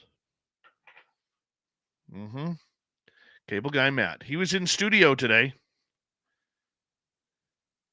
He was in studio working on things. Phineas over on X. How you doing? Good to see you. Yep.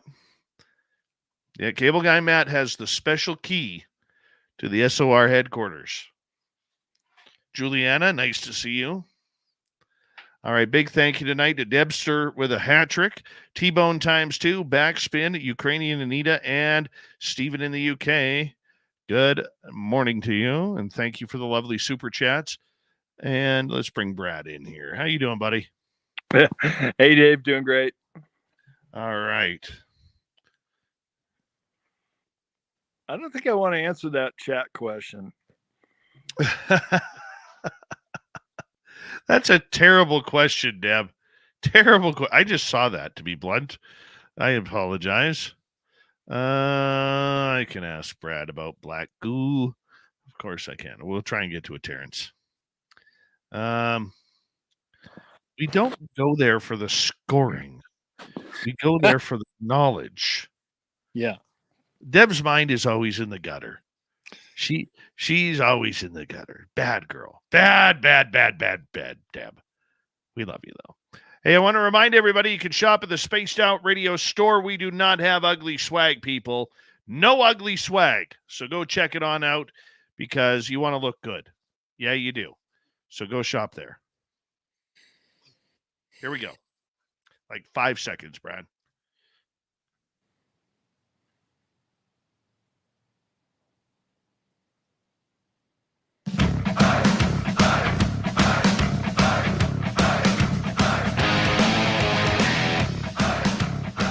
All right, here comes the second half of Spaced Out Radio tonight. Welcome to all of you tuning us in as Brad Olsen will be here till the top of the hour talking about Antarctica.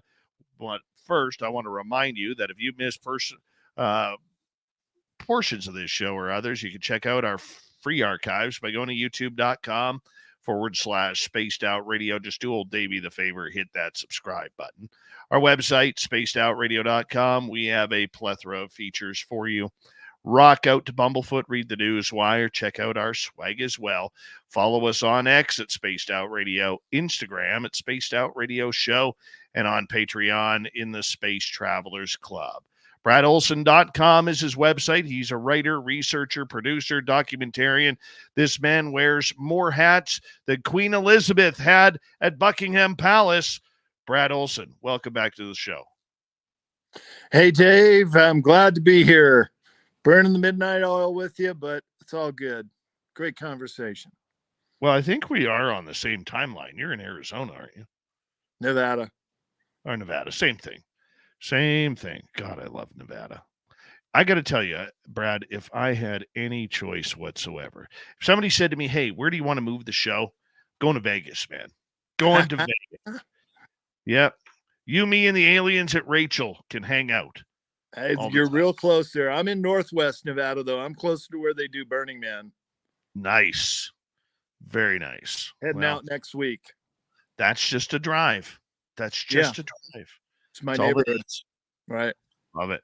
Love it. Brad, let's continue with some audience questions here. They are really piled up, and I got a lot of people who wants to talk to you. Let's talk with Tucson MUFON. I call it Tucson MUFON. Brad, which half of Antarctica has the pyramids and the bases? Okay, pyramids. The most popular pyramid is in the Ellsworth Range. That's Western Antarctica. The other two pyramid range is McMurdo and Oatsland in Eastern Antarctica. Bases, there have been 6 identified locations. Most are along the Trans-Antarctic mountain range or nearby. Can't give you the exact location except for that hole in the ice, which is about 30 miles from South Pole. All right, let's go over to T-Bone, my man from New Westminster. Brad, anything to add about Operation High Jump? Yeah, well, when Byrd was traveling back to the United States 2 months after the 6-month high jump expedition, they were refueling in Chile, and he allowed a journalist to come on board from the El Mercurio newspaper, and Byrd was quoted as saying that we will have to confront an enemy that can fly pole to pole at tremendous speeds. So a lot of people take that to believe we're the Hannibal craft that were being developed by the Nazis, and we're also the craft that overflew the U.S. Capitol in July 1952, that those are the Antarctica Nazis in a show of force. And in Laura Eisenhower's new book, Awakening the Truth Frequency, she has a whistleblower named Dan Cooper, who is saying that when that happened, Truman choked and he surrendered to the Antarctica Nazis, or created a treaty. And so when Eisenhower took over as president 6 months later, he was furious that Truman would do that. And he had to abide by these new rules. Wow. And where do you get this, man? Because I mean, and I just want to concentrate on the Nazi thing here for a second, okay? Because it's very difficult because so many people are just throwing around the word Nazi these days, like it's potato salad. You're in Yeah. a food fight, you know. But this is serious stuff because for the majority of us, we all thought that the Nazis, you know, were pretty much extinguished after World War II. We know that some of them made their way down to places like Paraguay and Argentina in that area, but we really didn't see them making bases in Antarctica. When did that come up on the bingo card? Oh, that was known right in the late 1930s when they went down there. That's what I was saying. With the Brits set up these spy bases in Operation Tamberlin to spy on the Nazis while they were developing their base there pre-World War II. And then certainly during World War II, they were very interested to find out what the Nazis were doing down there. It's an absolute historic fact that they did set up Base 211 and claim New Schwabenland for the Third Reich. All right, let's move on. Thank you for the history lesson. Let's go to Vanessa. What country was the first to Antarctica, Brad? Who made the first base? First military base, I do believe, is Little America, founded by Richard Byrd. And what country was the first? So the very first nation to set foot on the continent, it's basically the whalers and the sealers that came down from Russia and the US in 1820 and 1821. And the only question is, which one of those two groups actually set foot? I think the Russians were the first to spot it, and his name was Bela Garozin. There's a big glacier named after him. And the other was a whaling ship from the US. And I think they were the actual first ones to set foot. Continuing on here, let's go to Terrence. Don't know where Philip is, but Terrence is here. Brad, what can you tell us about the black goo? Yeah, and I have that in my presentation. That video I think you saw that has been refashioned for TikTok from my conference presentation at Contacting the Desert. I talk about the black goo. The black goo was deposited on an island off of Antarctica called South Thule Island. And the Argentinians were working on it, but they needed it to be in a state of being frozen. Otherwise, if it gets loose, it wreaks havoc. And that's exactly what happened, because the real reason for the Falkland Wars was to capture the black goo and take it back to the UK and backward engineer it and weaponize it. And it got out of control. And this is what some of these weird 21st century diseases are, like Morgellons and the graphene oxide and ferrofluids, are these self-assembling particles, nanobots even, that look like this black goo, which actually has a sentience to it as well. I mean, this is really weird stuff, but it is something that makes Antarctica even more mysterious, that it was being stored down there and worked at the Corbett Uruguay base on South Thule Island. And in fact, a lot of people don't know that the Falkland Wars broke into two Armada ships. One went to the popularized battle over the Falkland Islands, the British versus the Argentinians. Argentinians call it Isles Malvinas. You can get in a barroom fight down in Argentina if you call them the Falklands. They do not like that name or the Brits. While the other contingent went to the South Sandwich Islands and all the way down to South Thule Island. In fact, it was a top secret mission called Operation Keyhole to get the black goo, and the surrender papers for the Falkland Wars were signed right offshore of South Thule Island, where the Argentinian researchers, they didn't have any guns. They weren't soldiers. They put up a white flag, no shots were fired, and the 8 of them surrendered. The Brits took over the base and then destroyed it the next year after they left with the black goo back for England. And I've had discussions with Miles Johnston, who does the Bases Project in the UK and has had Harold Kotzvella on his show. I've been on interviews with Harold and spoken to him about it. And David Griffin has been on the Bases Project, and they are a wealth of knowledge on the black goo and what it did when it got to the UK. Gotcha. All right. Let's move on to another question from T-Bone, who is asking, Brad, can you elaborate, pardon me, on the pyramids and what they're all about?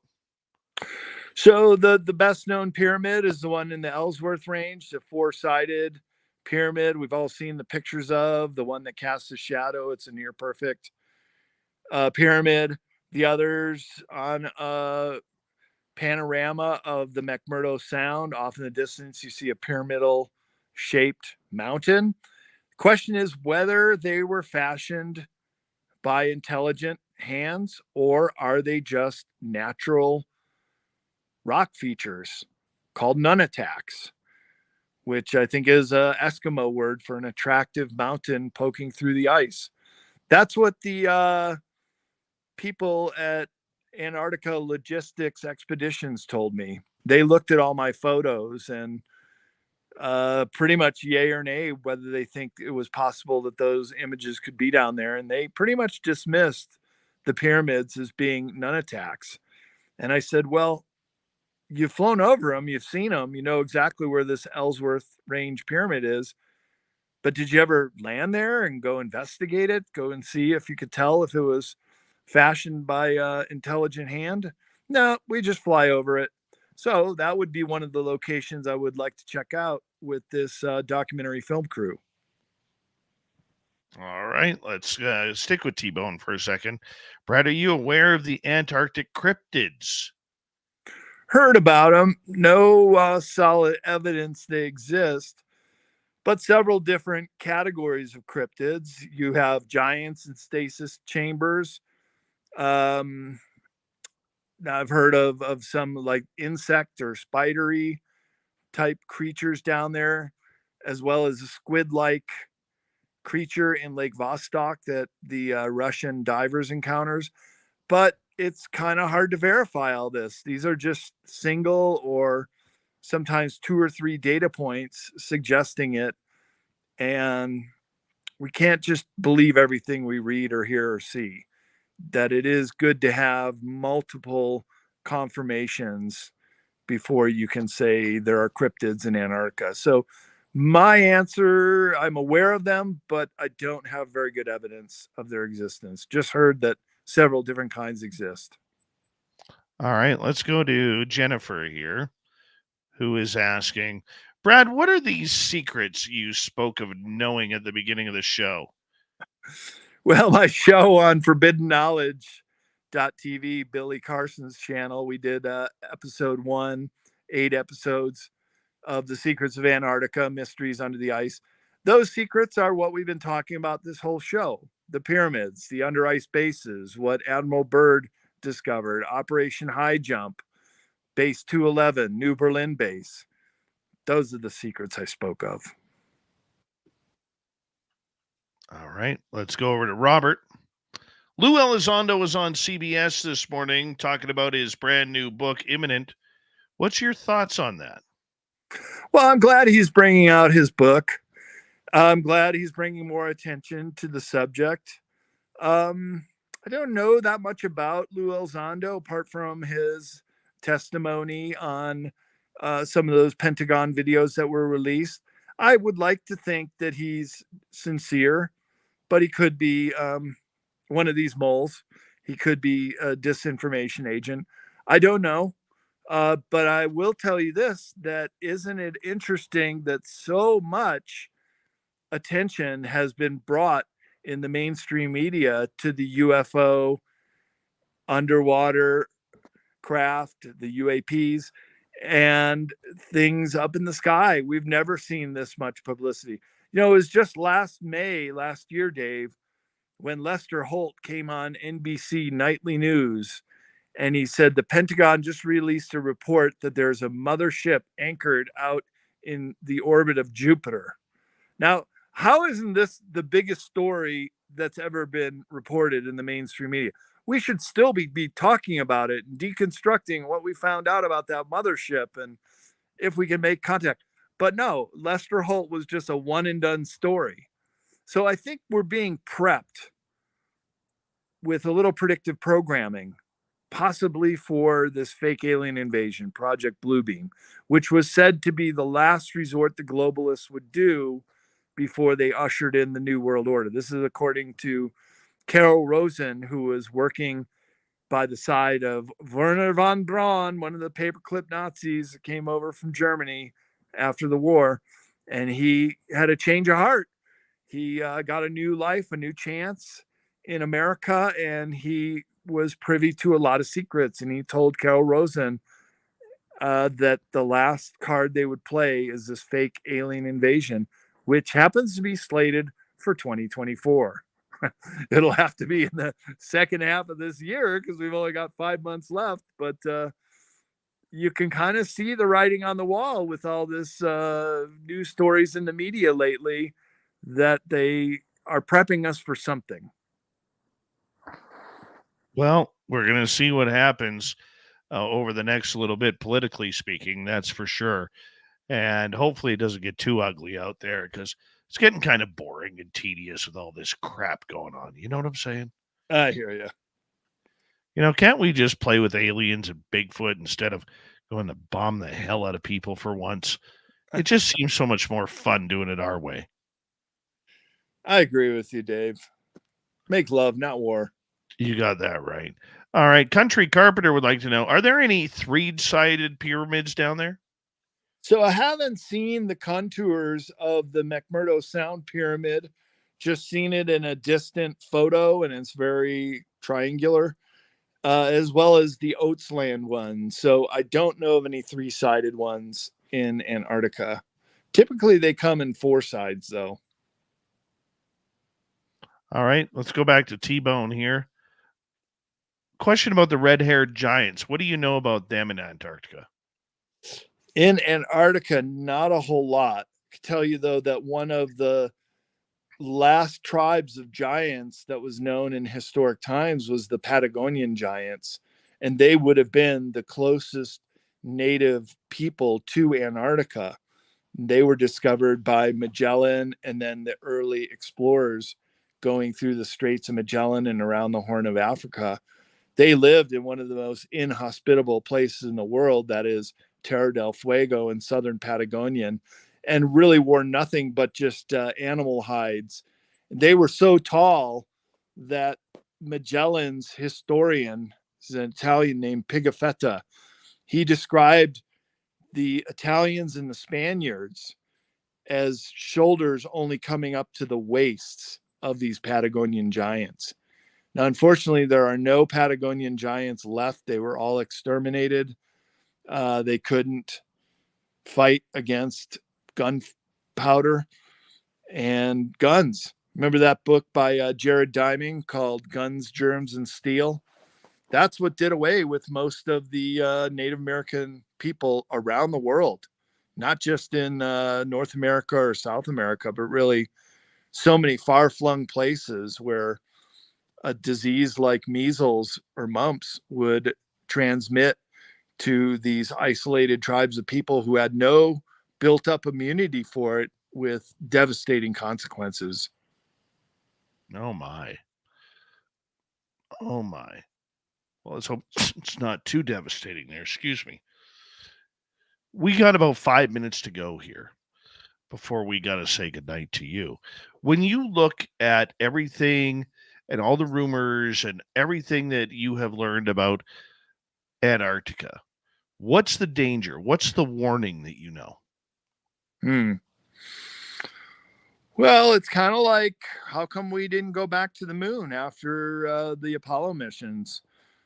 Some of those early astronauts, as well as Pete Peterson and others, have said that we were warned, don't come back. So I think Antarctica might be the same thing. If you happen to get to one of these under ice bases and you see things you shouldn't, maybe you won't be allowed to leave, or maybe they'll kill you on the spot. But really all they need to do is just strip you of your belongings and clothes and put you on the surface, and you're dead within a day anyways. It's very, very inhospitable conditions. That's why there are no trees, no shrubs, really nothing green down there. It's all just ice and black rocks, and a lot of marine mammals and marine birds like penguins. Much of the life is below the sea down there. So it's like a desert in that way, that you could be scuba diving on one of the most beautiful reefs in the Caribbean, like Aruba, and the island's just a desert. But below the water, it's just fantastical. Yeah, I'd like to see it. I would like to see it. Do you think that any of the Antarctic secrets will come to fruition on the main line here? Will it play a future in, say, any type of disclosure or scientific moving science forward, I should say? Oh, yeah. I'm a big advocate of saying that disclosure could very well come from Antarctica. Look, there are supposed to be 3 massive motherships that have been discovered all the way back in the 1970s. And they were given the nickname Nina, Pinta, and Santa Maria after Columbus's 3 ships. I've been able to pinpoint one of those with pretty good accuracy, and that's the Conan base, a German base in New Schwabenland. And here's the thing, Dave, ever since World War II, the Germans never left that region. They still have bases there today. Wow. Are now the Germans that are allegedly on Antarctica, are they still part of Germany, or are they their own people now? So they're part of unified Germany after the Cold War. Remember, there was East and West Germany. Mm-hmm. When I was looking at Cold War era maps of Antarctica pre 1989, when the Berlin Wall came down, I saw the West German flag for the Neumayer base and the Conan base. And the Conan base is a seasonal base up on the polar plateau. And that's where in 2013 on Google Earth, they were doing some kind of excavation there, and you could see the outer shell of what looked like a massive craft, one of these 3 craft under the ice. And the remote viewers at Farsight Institute used that coordinates for a remote viewing, and they reported the same thing, that it's a massive craft under the ice. It's now defunct. It's been long been abandoned, but it was built for giants. That the ceilings are super tall, and all the kind of controls or devices were way up high on the wall that only a very tall person or entity would have been able to operate. Brad, we got 1 minute to go here with you, and I just want to say a big thank you for coming back on Spaced Out Radio. I always love it when you're here. You're so knowledgeable and always pushing the limits, which I really, really do respect from you. Do me a favor, tell everybody where they can find your books, your website, and your information. Oh, thanks, Dave. It was just a pleasure for me to be on with you again, too. You can find me at bradolsen.com. That is a bunch of the projects that I'm working on, as well as my conference schedule coming up. If you ever want to catch one of my talks live or come and get a signed copy at a conference, I'm usually out at my table most of the time. Or you can go to cccpublishing.com. That's our publishing website. Myself and many other authors are on there. If someone were to order one of my books off of CCC Publishing, that's 3Cs in publishing, one word.com. If they're one of my books, then I can sign copies for people, and we'll gladly do that. Beautiful. Thank you very much. Coming up next on Spaced Out Radio, we go to the swamp, and then it's the UFO report. Spaced Out Radio's Hour 3 is next. You're listening to Spaced Out Radio with your host, Dave Scott.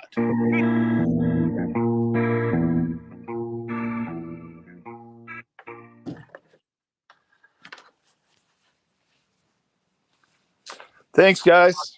Thank you, my friend. Much appreciated, and have a great final parts of the summer here. Sounds good, Dave. Good All right, talking take to you care, again. man. Okay, have a All good night. right. Brad Olsen, everybody. Another great get by Dirty Filth. So make sure you thank the filthy one. Josh Rutledge is getting ready. He's in the bullpen right now, warming up. He's doing his stretches. He'll throw about 85 pitches before coming in and making sure he's ready to go. I'm going to step away for a minute and I'll be right back.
Try and cool it down in here a little bit.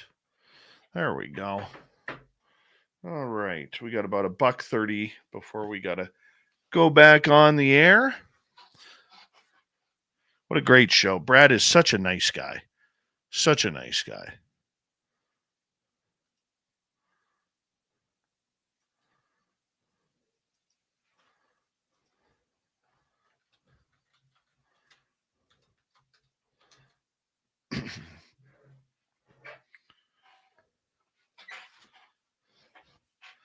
Thank you tonight to T-Bone with a hat trick, Deborah Rooney with a hat trick, Backspin, and Stephen and Ukrainian Anita for the super chats tonight.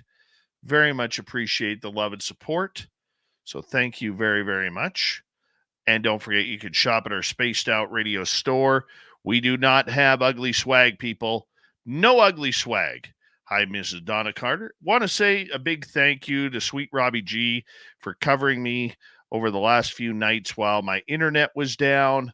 It really helped out, got things going again. And big thank you to Cable Guy Matt for making us sound good and look good on the internet. So we appreciate that. Number 4 for Deborah Rooney. Thank you, Deb. I'm glad to be back. I was missing you guys. I don't like taking nights off. I really don't. I have way too much fun doing this. Here we go.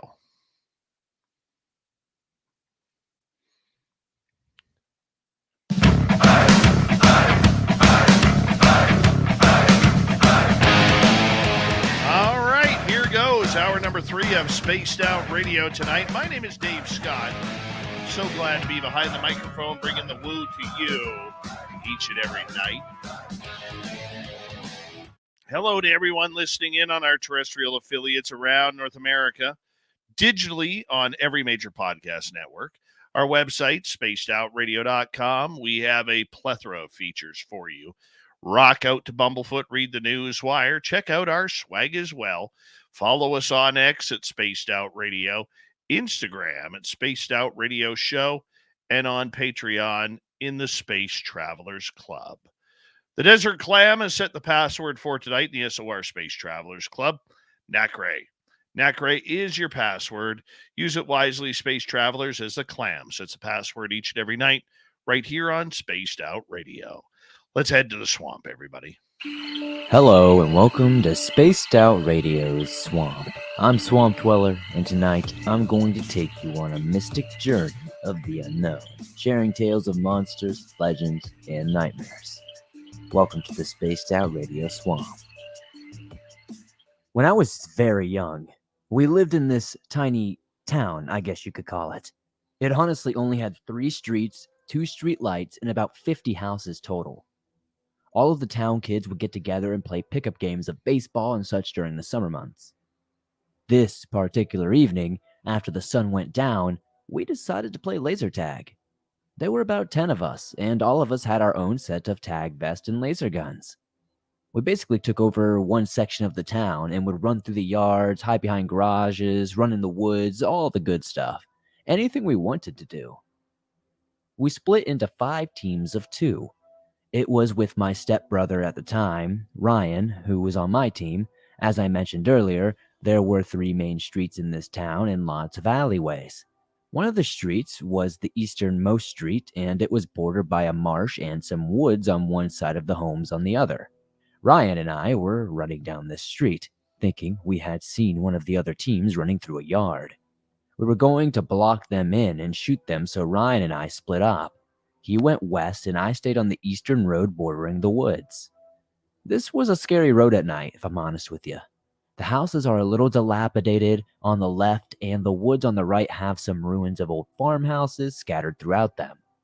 The marsh attracted a lot of frogs and other animals, so it was always very loud.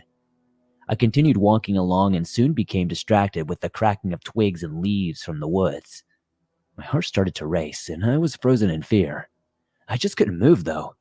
I looked to my right, and there was an old dead tree, and I swore that just for a second, I saw movement behind the trunk. I stared at it, waiting for it to move again. I saw the dark, tall figure lean its head around the trunk of the tree. I could not see any features in detail because it was nighttime, but I could make out the dark, solid figure. It was standing upright. This told me it was indeed time for me to skedaddle. I ran home, stayed inside for the rest of the night, and I didn't even bother telling my stepbrother. He later came in mad at me because I abandoned him. Today, I wonder if this was the same thing that chased my dad when he was a kid. I will have to share his story in the future, but for now, I'll leave you with that little bit of a cliffhanger.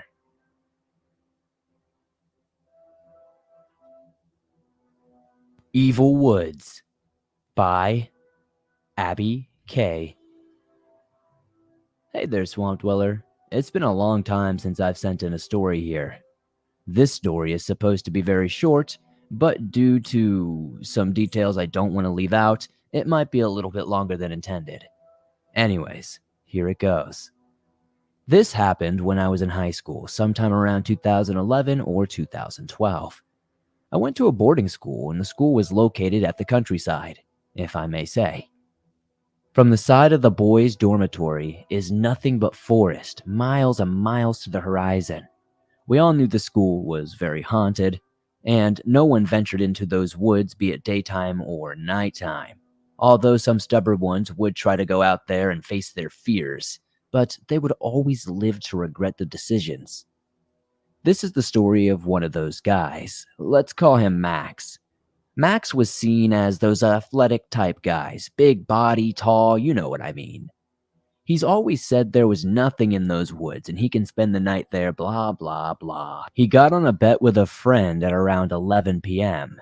He set off to spend the night there, apparently, all alone. But about an hour or so later, his screaming could be heard. He screamed, "Jesus!" Everyone was scared to follow up, so they contacted campus security, and about 8 of them came out there and looked for him. They found him, but he was completely unconscious. To this day, 5 or 6 years later, Max has lost the ability to speak, and whatever he saw has affected him psychologically. No one knows what he saw, and no one is ready to go follow up and go into those woods to rewrite history. Well, not yet, at least. To my main story, one night, obviously midnight, a friend, Mike, woke up and started calling us to come see something. We all sleep in bunk beds in the dormitory.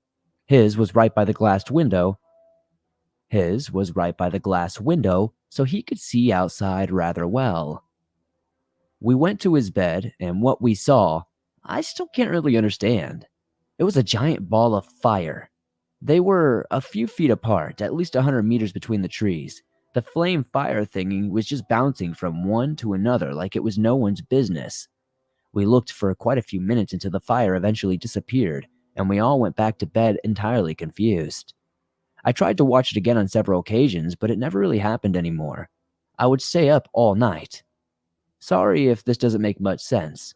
I wanted to be sure to get this story into you because it's so anomalous and makes no sense to me. What happened to Max in those woods? I don't think we'll ever know. Why did he lose the ability to speak? Was it just some health condition he already had, or did something more happen? Also, what the heck was that fireball bouncing tree from tree? None of this makes any sense to me the more I think about it. Yeah, don't trust them fireballs jumping tree to tree. Thank you, Swamp Dweller. If you want more just like that, head on over to youtube.com/Swamp Dweller Reads, and you can have literally thousands of stories at your fingertips for free. From the swamp to the UFOs, we got Josh Rutledge filling in for an ailing Tim James tonight on the UFO Report. That is an interplanetary flying space saucer.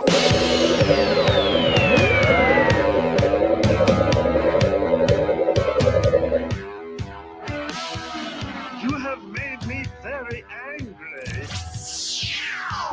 Very angry indeed. You wear glasses, Josh, just like I do. I do. You ever get that eyelash hair on the side of your eye that just itches the heck out of your nose and your eye, and you cannot get rid of it? It's like it's permanently there, and you rub it, you scratch it, and it never goes away. Never goes away. Hate that. Or the tear duct that just randomly starts burning for no reason. Just, Oh, very true. Very, very true. It's ridiculous. One of the things I hate about wearing glasses, my eyes are getting so weak here. I can't even wear sunglasses anymore. I find myself now doing the thing where I hold my phone away from my face so that I can read what's on the screen. Yeah, it's so fantastic getting old, isn't it? Oh, tell me about it. Tell me about it. It's ridiculous. Absolutely ridiculous. But hey, thank you for filling in for Yeah. Tim tonight, who is ailing quite a bit. And yeah, he was sick all weekend. Couldn't even come out and play with the Sasquatch yesterday. We're going to go out and couldn't come play because he was too sick. So I appreciate you jumping on Yeah. in. No worries. Happy to be here again. Big news coming out of the UFO world today, Josh, is Lou Elizondo started his press run on his new book, Imminent.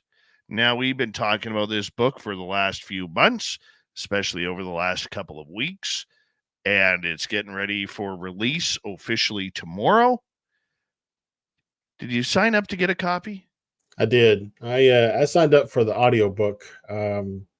That way I can listen to it when I take my kids to and fro school. But yeah, I mean, it's already been, it's queued up, and as soon as it releases, it'll download into my Audible and I'll be good to go. Oh, see, I ordered the book. Maybe I should have done the audio book. But apparently,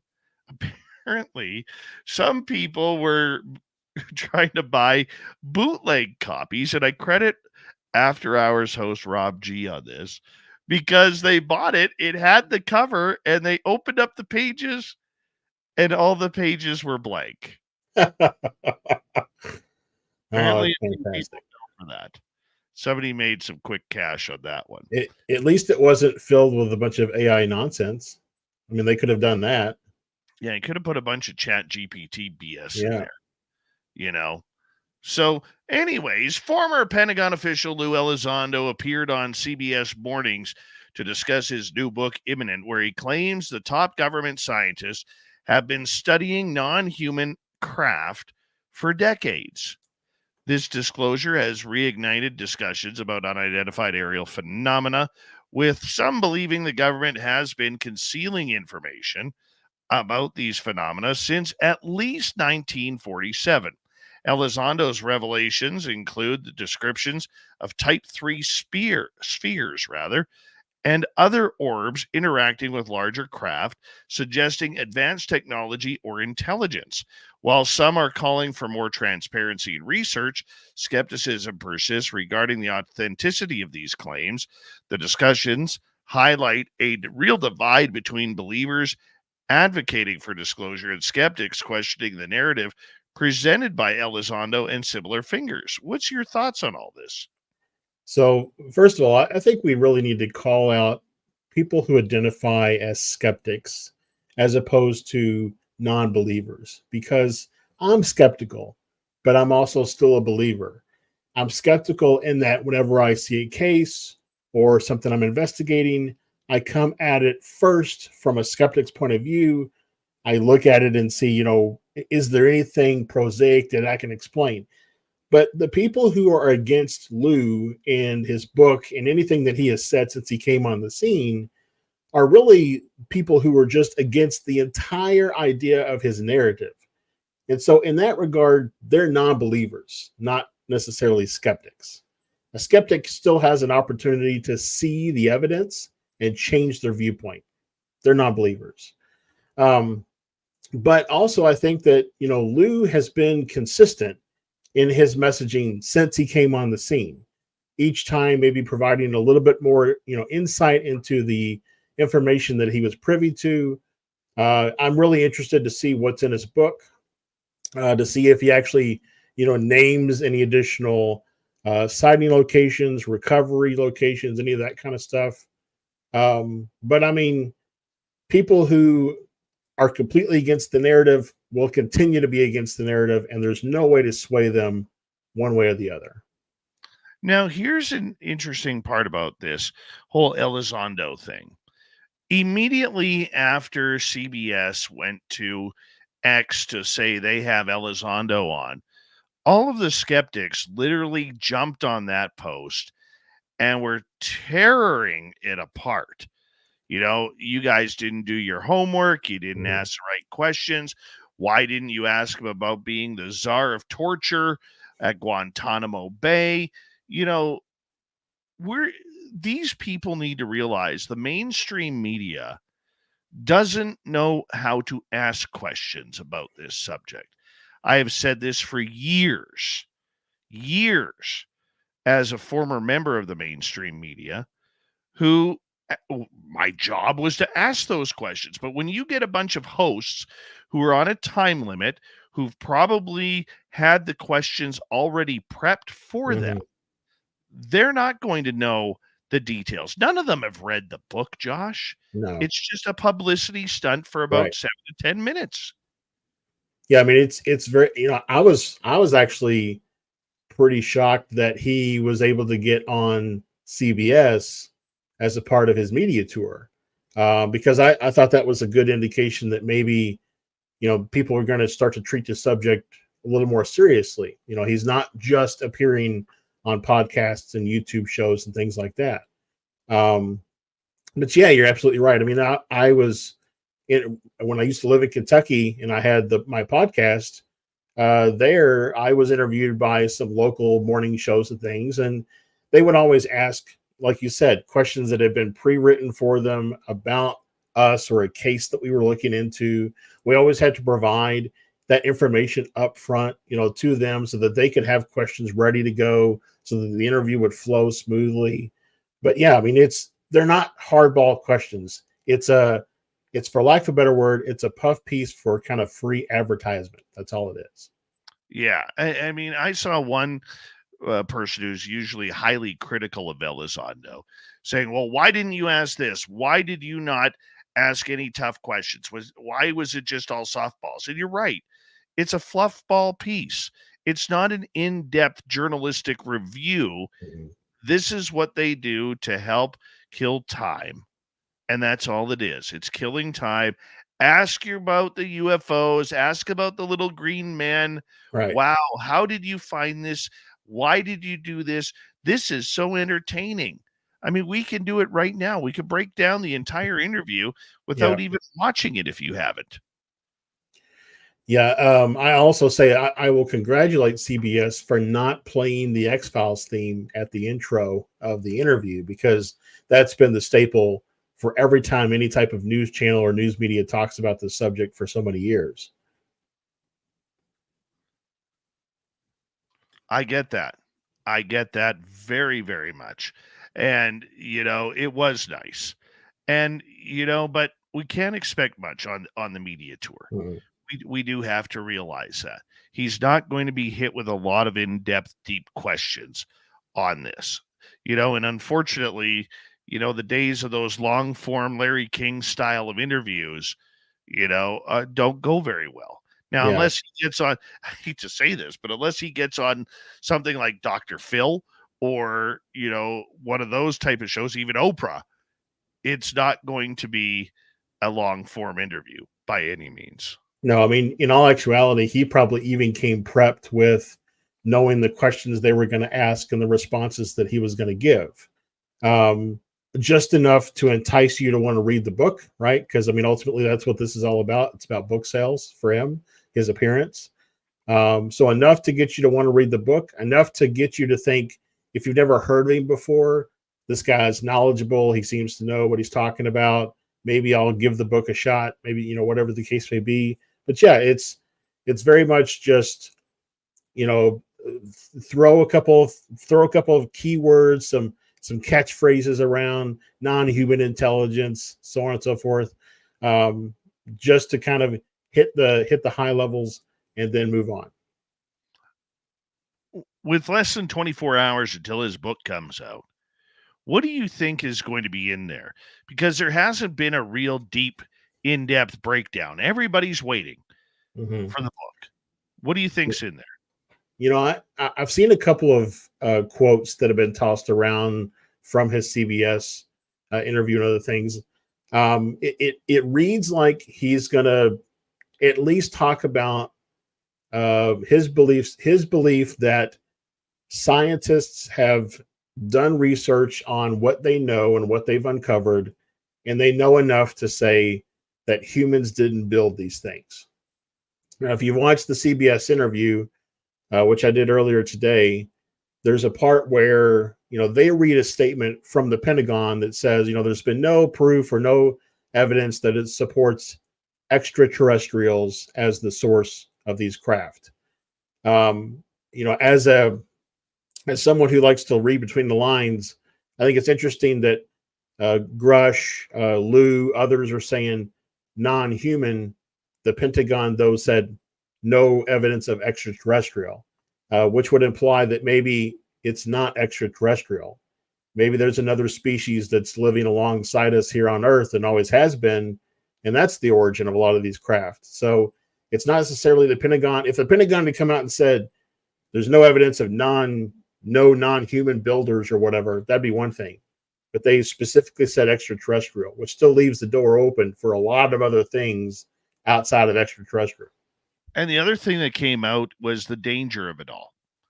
That he continues to play the demons card, the aliens are bad card, the real Tom DeLonge type of answer that Peter Levenda had put in DeLonge's head long before he met Elizondo back in 2017. This goes contrary to what many other experiencers have said, but that may be the evidence that they have and are hiding. Mm-hmm. We don't know. I mean, what's your thoughts on the threat narrative and the demonic side that humanity is in trouble here? So, on the threat narrative, I fully expect somebody in government to propose anything that they're unaware of or unable to identify as a threat, because until it can be identified as a non-threat, you have to assume that it is a threat, right? That's the MO of the military and I think intelligence communities. And so, especially from somebody who is active military or actively in that security space in the government, they're going to pitch everything as a potential threat because that's going to drive funding. I think Lou, though, is interesting in this area because he's no longer active military and he's no longer active in his role. And he has no influence on whether or not, some investigation gets funded.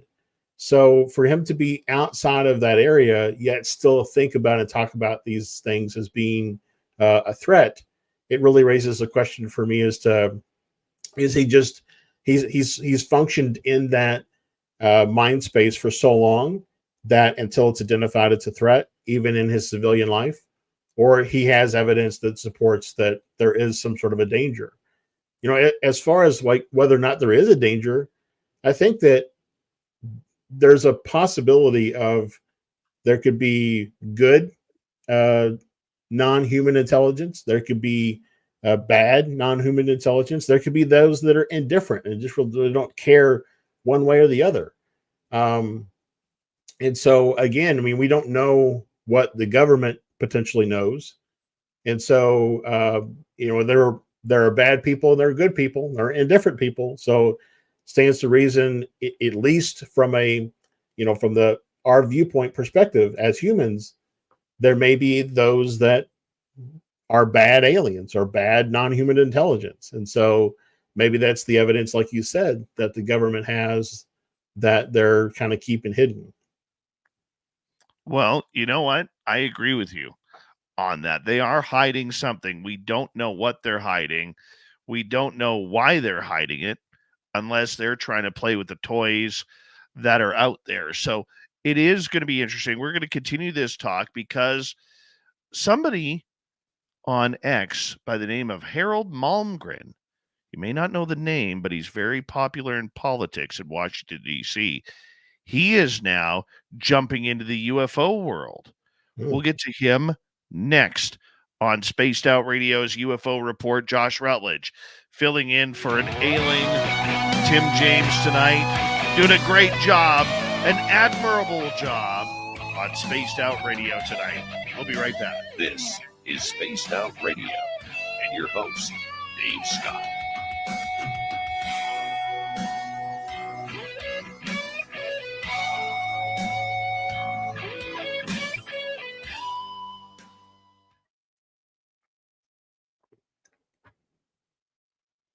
Beautiful. Beautiful. Good morning, Castle Dude. Hi, Tokeland. How are you?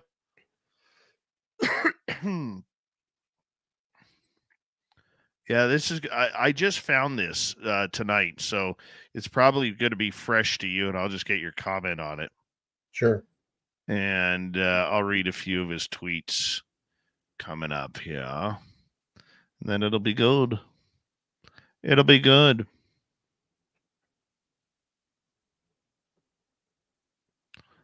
All right. And thanks for doing this tonight, man. Yeah. Yeah, you messaged me earlier and like, what are you going to do tonight at 11? I was like, I was going to sleep, but I mean, I can sleep later, so. I hear you. I'm going to be sleeping later too.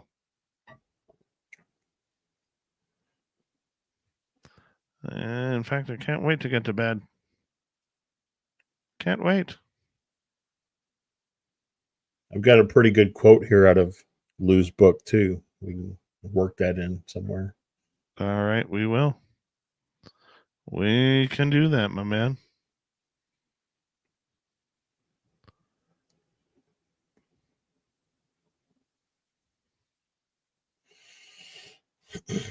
All right.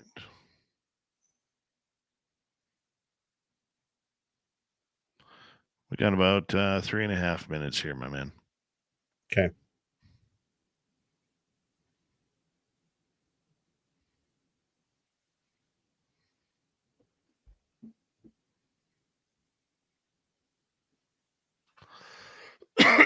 Excuse me.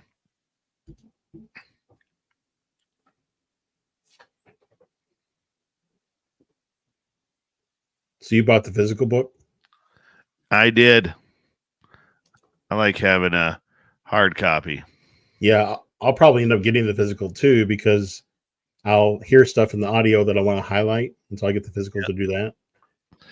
But my book's already been delayed oh, till like September 2nd or something like that. so you got to jump on the Kindle or the audio book. Yeah, I'm probably going to have to buy the audio book too. Bastards, get me twice. It's a relatively short book, like 320 pages. So, of course, I don't know what size font that is, but I don't know either. It's going to be interesting. I know the physical book size is 6x9, so that's not a big book either. Imagine how much. I would like to know how much was redacted. Yeah. Well, that's yeah. If we get into that, I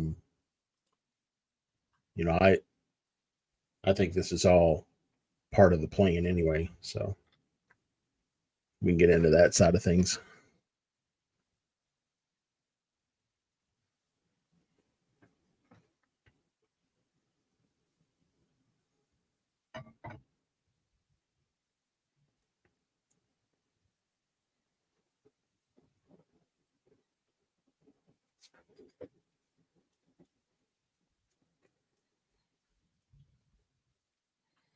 All right. Let us. We got about 90 seconds here, just over 90 seconds. Okay.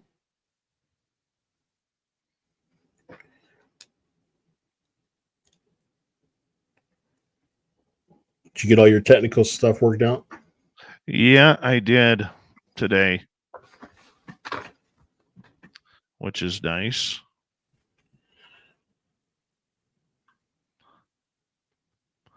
Feeling better about that.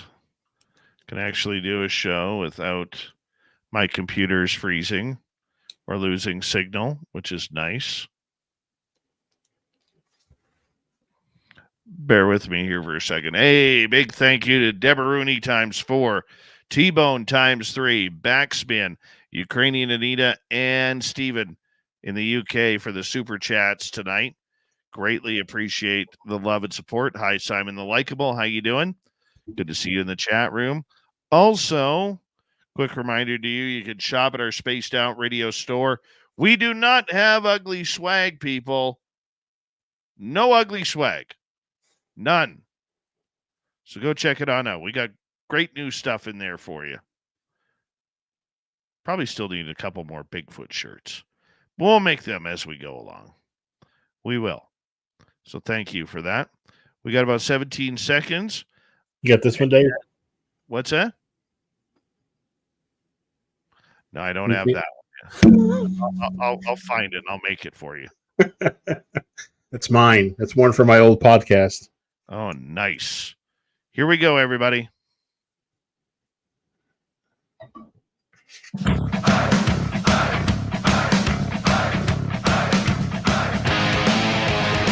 All right, let's go to the final half hour of Spaced Out Radio tonight. My name is Dave Scott.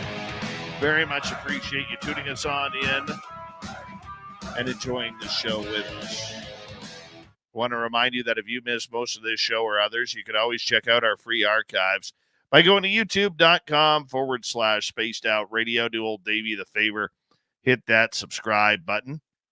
Our website, spacedoutradio.com. We have a plethora of features for you. Rock out to Bumblefoot, read the Newswire, check out our swag as well.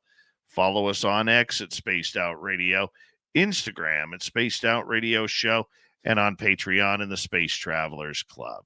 All right, we got our good friend Josh Rutledge here. We've taken on the Lou Elizondo story, his book coming out pretty quick here, a matter of hours now, Josh, and you wanted to make a comment on that. Yeah, I just came across a quote that somebody pulled, I guess, out of maybe an early release or something, maybe, but it says, this is from his book. It says, while there are valid reasons for secrecy around some aspects of UAP, I do not think humanity should be kept in the dark about the fundamental fact that we are not alone intelligent. We are not the only intelligent life in the universe. So, I mean, if that's kind of the direction that he's going in for this book, is just a kind of an introduction, if you will, for those who are open to the idea that there is something else other than humans that have the intelligence to be able to create these craft and pilot them, whether they be in person or remote or whatever the case may be. I think it'll be an interesting read for sure. Yeah, I'm looking forward to it too. And I'm also looking forward to whether or not he names names. Yeah. You know, I think that's a big one for me is, will he drop even one name? You know what I'm saying? All I need is one name just to advance the topic and the conversation a little bit more. But here is a name for you, Josh. Okay. All right. And our audience out there. Do you know who Harold Malmgren is?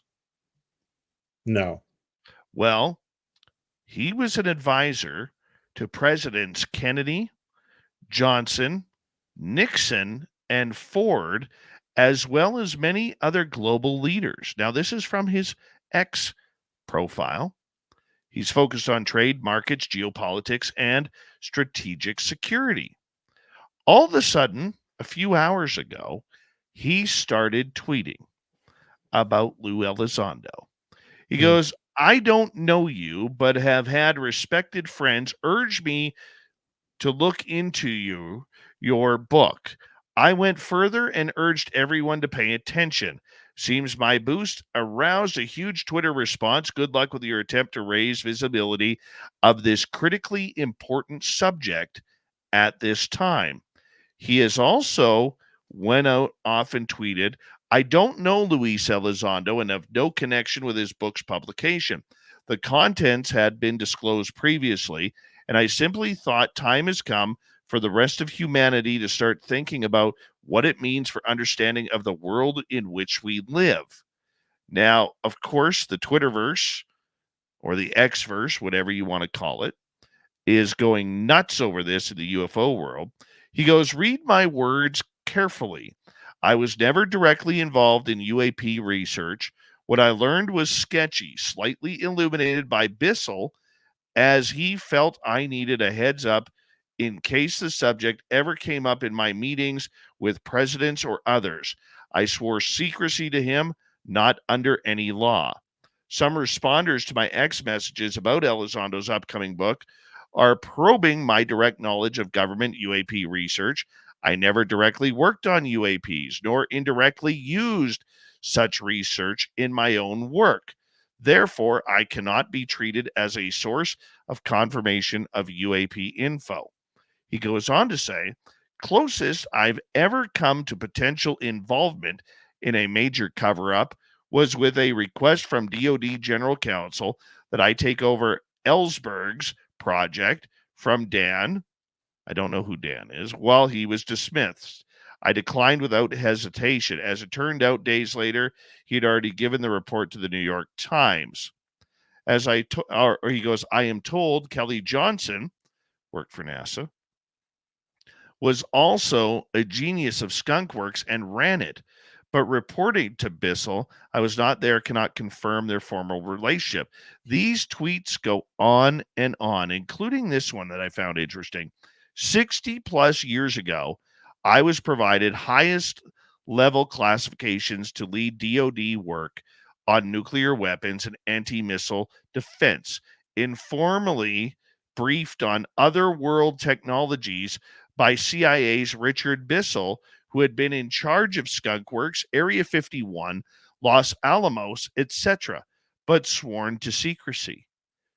This is amazing that this guy, I mean, he's got to be in his late 70s, early 80s at least, that he is all of a sudden taking on the UFO world with his own information. And it sounds like, just by reading his tweets, that he doesn't even have an NDA. Yeah, it'll be interesting to see if, well, so I don't know. I think that maybe my gut reaction to this gentleman coming forward is he is someone who has governmental security, intelligence bona fides, who is coming forward to support Lou in the release of his book. He says that he doesn't have any direct knowledge, so he can't be a source, but he believes in what Lou is putting out there. So it's a I'm of the mindset that all of this is a plan. And whether or not some of these players are aware that they are pieces on the board in this plan, like whether or not Lou realizes he is, or this gentleman Harold realizes he is, I still think it's a plan. And I think it goes back to the 1960s, the Brookings report that looked at a number of different things around the space age. But one of the things it looked at is whether or not the human population, specifically Americans, were ready to be told if they were to discover human or non-human life elsewhere, like on another planet or somewhere else on our planet. And they basically, the report concluded that they weren't ready to be told. In my opinion, from that point forward, it became a slow, methodical, purposeful disclosure to bring us up to desensitize us. Look at movies and TVs shows spiked. You got Star Trek in 66, Close Encounters of the Third Kind in 77. You got Star Wars in 78. There's all this spike in this very alien type interaction where we've got all these aliens that some of them are bipedal, some of them are not. And there's just the whole idea of the Galactic Council and all this kind of stuff from Gene Roddenberry. So it is, in my opinion, that Lou is a part of this. And so if Lou names anyone in his book, if he names specific locations, if he names specific people, Lou is most doubtedly under an NDA. And so the only way he would do that legally and not face repercussions is if it was signed off on by the government. So if he names any of that stuff in his book, in my opinion, that's the government officially saying, yep, this is true. By the way, Harold Malmgren is 89 years old. Wow. And Dave Beatty, famous filmmaker, is asking, what does he mean by informally briefed on other world technologies by the CIA's Richard Bissell? This just opened up a giant can of worms. Yep. And Science Bob, as everybody knows Science Bob around here, says Bissell was a big deal at the NRO. So this is pretty incredible stuff going on. But to get to your point here, maybe you want me to read this to you or not, but John Greenwald from the blackvault.com actually has a letter provided by Lou Elizondo getting clearance from the Department of Defense to write his book. There you go. Would you like to hear it? Go ahead. All right. It says, Dear Mr. Elizondo, this is in response to your May 30th, 2023 correspondence requesting public release clearance for the manuscript titled Elizondo Project. The manuscript submitted for publication security review is cleared as amended for public release. Enclosed are copies of the clear and amended manuscript's pages. Amendments are clearly identified with blackout text. Where applicable, additional text provides recommended alternative language for some of the amendments. I enclosed also a stamped copy of the first page of the manuscript. The amendments project from release for non-public information, which can include classified national security information, controlled unclassified information, operational security information, exported controlled information, and unclassified information that may individually or in aggregate lead to the compromise of classified information. The amendments may not be exclusive to the Department of Defense, as manuscript reviews often require consultation with other federal agencies who own information on that manuscript. Now, this goes on a number of paragraphs, but it really goes to show how handcuffed he was writing this book. And this was signed by George R. Sturgis Jr. Okay, chief. I don't know what that means. Okay, but it closes with this. This office requires that you add the following disclaimers prior to publishing the manuscript. The views expressed in this publication are those of the author and do not necessarily reflect the official policy or position of the Department of Defense or the U.S. government. The public release clearance of this publication by the Department of Defense does not imply Department of Defense endorsement or factual accuracy of the material. Interesting. So they're giving him permission to do this with redacted content. With redacted content that they refuse to say is any of theirs. Right. And I think that's the general position of the U.S. government, is that, yes, you can use this, but we're not going to say that it's ours. I mean, when they came forward in 2018, I think, after the 2017 release, 2018, 2019, and the Pentagon officially said, yep, those are our videos. That's the first time, I think, in the history of the UFO topic that the government has ever come forward and officially claimed videos or any type of evidence as being officially captured by the U.S. government. So again, this is where I think that, this is all some sort of a big, chess game, if you will, that somebody else is playing, and Lou just happens to be one of the pieces on the board. And there's some information release happening here as a part of a quote unquote disclosure. And so, one of the questions that I asked to my listeners on my podcast 2 years ago or something was, what do you consider disclosure? Because I think everybody has a different opinion of what disclosure looks like. And so for all we know, we're knee deep or chest deep in disclosure right now. Will we ever get to the point where the president of the United States goes and does a Oval Office speech where, they say, we have been in contact with aliens, and here, by the way, they've given us the keys to clean energy. I don't know that we'll ever get to that point. So really, you have to evaluate for yourself, what does disclosure look like? In my opinion, the Pentagon saying, we removed some stuff from your manuscript, but for the most part, you're cleared to go ahead and publish this. And if that manuscript contains, or if the book contains names, locations, any type of checkable data, that's the Pentagon saying yes, even though they're not officially saying yes. I think that's a very smart way to put it. I really do believe that that's a very smart way to put it. And, we also look at it too as people delve in. This is one of those books where every critic and every supporter of Elizondo's are going to break down literally every word that he says. Every sentence is going to be broken down. Every paragraph and chapter are going to be broken down. This is a book that is going to cause about the next 6 months of content for us as this goes forward. Are you looking forward to that?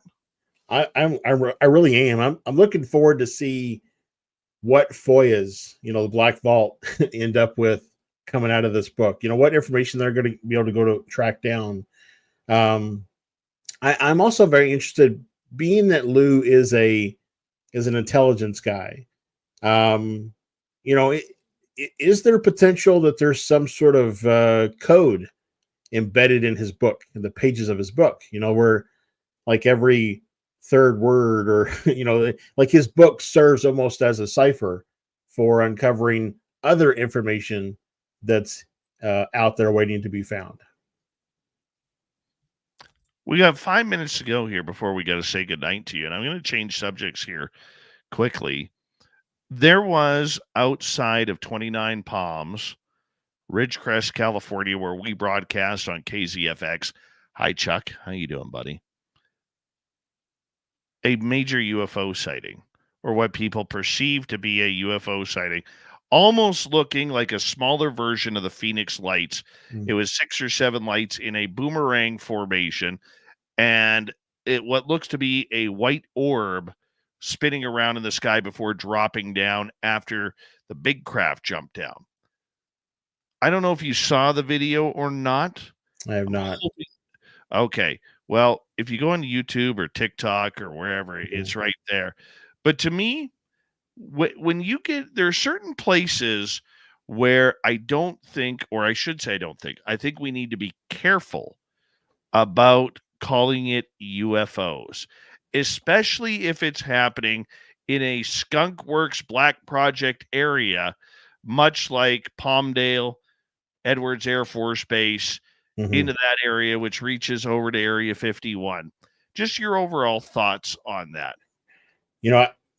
Just as a MUFON field investigator, it's one of the things that, I run into when I'm looking at cases. I have to take that first view, or that first pass looking at it from what could we potentially explain this as? And then after I'm able to rule out every prosaic, potential solution for whatever it was, am I able to settle on either, insufficient data or an unknown or whatever the case may be. So I agree that there are a lot of things. Honestly, I haven't seen the video, so I can't say for sure, but just saying in general, there's a lot of things that are prosaic that are out there. There's drones, there's, military flares, which I know was oftentimes used an example of or reason for the Phoenix lights. I wasn't here in Phoenix at that time, so I didn't experience it, but I've talked to many people who have had experiences, and they would not describe them as flares.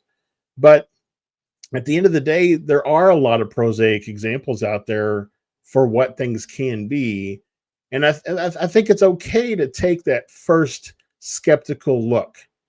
What could it be? Check apps like Flight Radar and see if there were aircraft in the air at the time. Check Stellarium and Heavens Above and see if there are satellites that were flying by. And if you go through everything that's possible and you rule everything else out, then whatever's left over has to be was it Sherlock Holmes If we Right. rule out every possible solution, whatever remains, however improbable, must be the truth. All right, this one comes. I'm going to show you a video here. I know our radio audience can't see it. We only got about 2 minutes from a YouTube channel called Casper Light or Casper Site, and he's breaking down the video. And if you watch the middle here, you could see that it almost looks like a reflection of police lights in the sky. The video continues on. I mean, it's got yellows, it's got greens and pinks and reds and blues and purples and white. And then there's another light that kind of pops up from behind the hill. Now, apparently over that hill, that's where a lot of the test ranges are.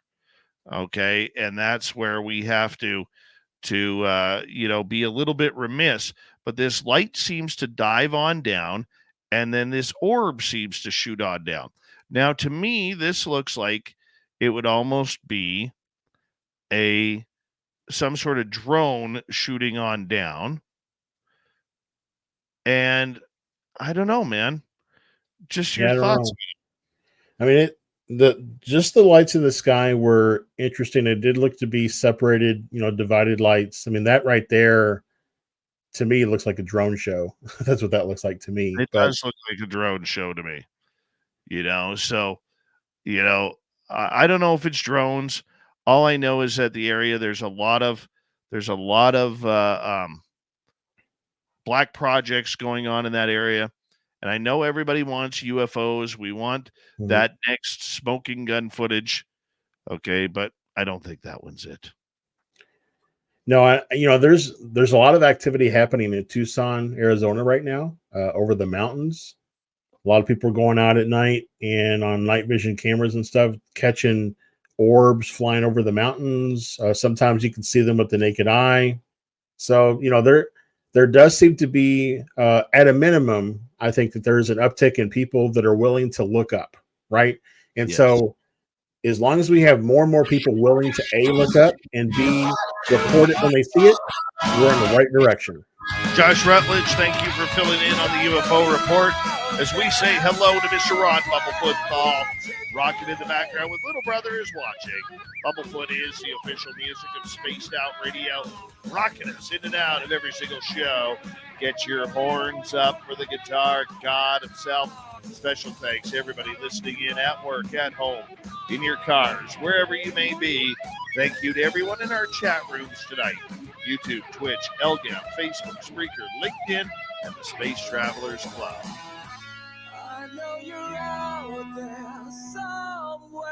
Remember, this show is copyright by Spaced Out Radio and SOR Media Ventures Limited. Thank you so much for choosing to share your evening with us, because together, my friends, we're watching. We own the night. Mr. Bumblefoot, we need a favor. We need you to take us home.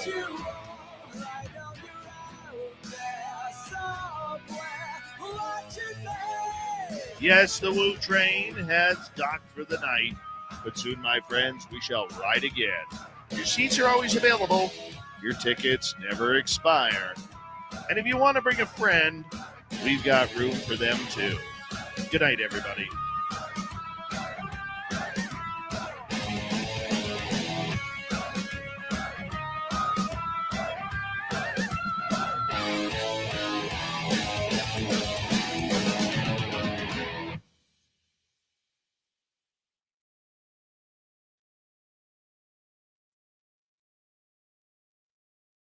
All right. We are clear, my man. All right. Well, thank you. Appreciate you jumping on in. So until next time. Of course. We'll keep you on standby, my man. All right. Sounds good. Have a good night. Okay. Good night. Josh Rutledge, everybody. All right. Hello, Deborah Danhauer. And sweet Robbie G. Look at this sweetness. Enter the chat room right there. Yeah. Improving the looks of our chat room 1G at a time. Imagine if he hits 9 Gs. Just like an F-16 fighter pilot. It's crazy talk right there. Crazy. Mm-hmm. Mm-hmm. Sweet Robbie G. Ba, ba, ba, ba. He hates that frickin' song. Mm-hmm. Figured I'd get him before he got me. Because I know he's brewing something. That Sweet Robbie G, he's faster than a viper, man. He'll just get you. Sink his claws into you or his fangs into you. The next thing you know, you're getting that G poison. Rocking after hours for 3 hours a night. Be careful, people. Mm-hmm.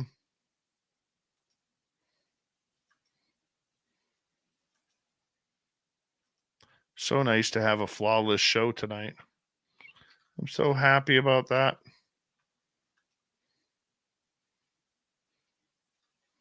So happy about that. All right. Oh, wrong one.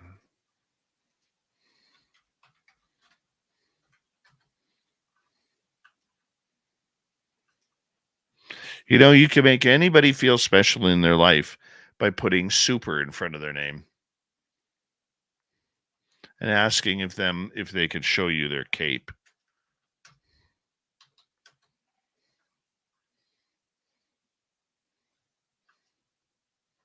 Just saying. Mark D. Truth Searcher, how you doing? 9 G's. That's a t-shirt, Robbie. That's a t-shirt right there. Why does this keep doing this? Oh, well, I'm just going to move this over here. And where do I go for that? Right there.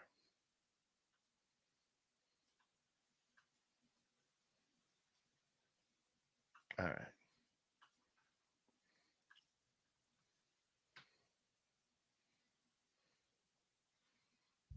Mm-hmm. Like if you look at it, you got Super Tim and Super Tim's goatee. It's one right there. Super Mark, Super Ron, Super Vanessa, Super T-Bone, Super Resonate.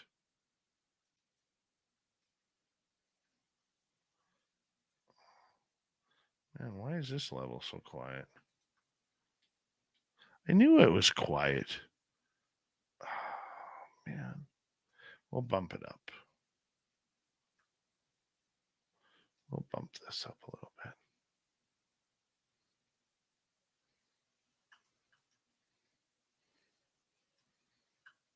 T-Bone, thank you for a wonderful, wonderful conversation earlier today. Appreciate that. Let's rock. Well, we don't Let's rock. Let's get rid of that. Let's rock. Let's rock. Let's get rid of that. That needs to go away. Pretty excited. My son's getting new hockey skates tomorrow, so I won't be eating for another 3 weeks. I don't care, though. Super Bomber.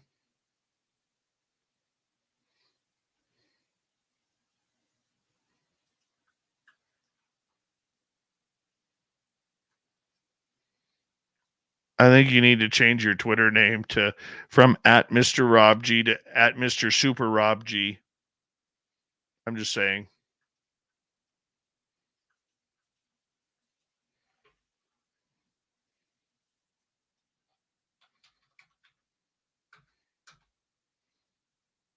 Super May, how are you? No, I'm not into the expensive skates with him yet. That's in a few years. He's still growing.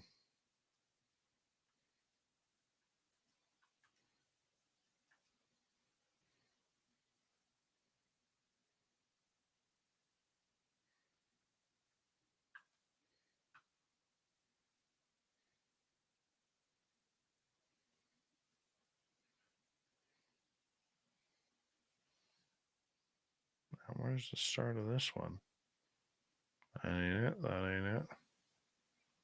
Right there. Cut. Like this. And the ending should be around here somewhere. Oh, yeah, it's right there.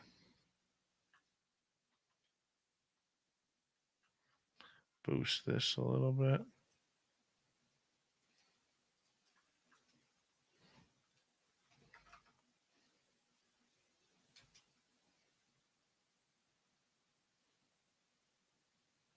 Ah, you jerk.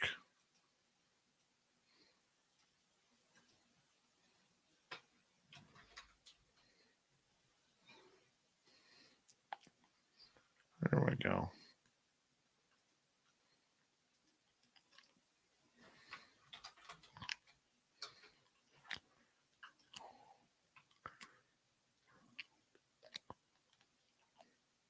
Thank you, Mr. Cowley.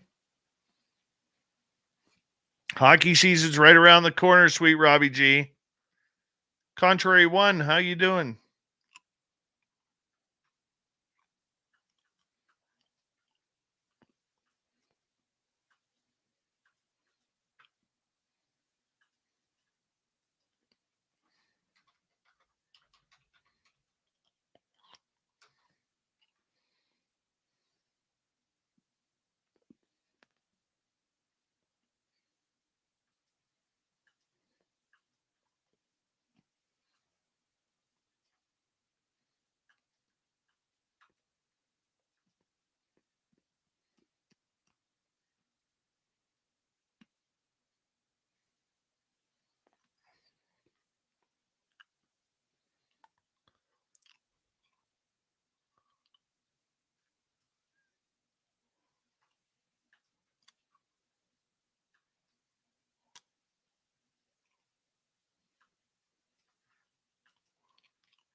Sweet's bombshell bomber is Canadian.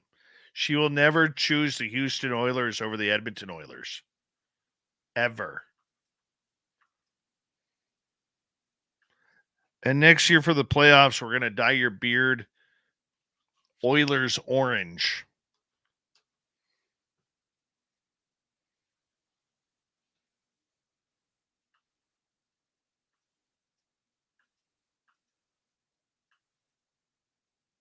Oilers orange. How awesome will that be?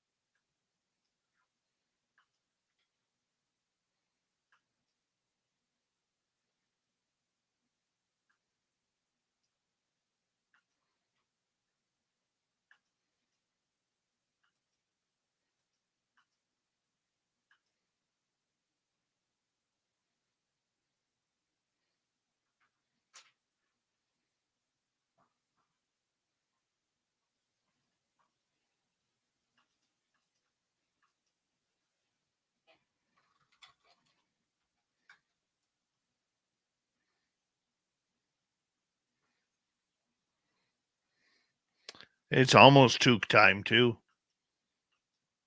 It's getting into single digits here at night now. It's my favorite time to sleep. Warm during the day and cools right off at night.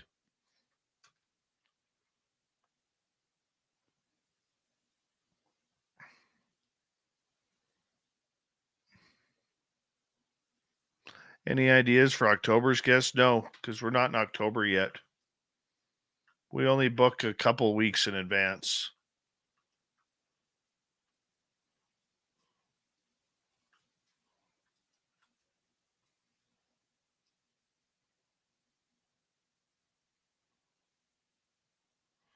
Ouch. Sweet Robbie G. Sweet Robbie G just kicking us all in the teeth. Right like that.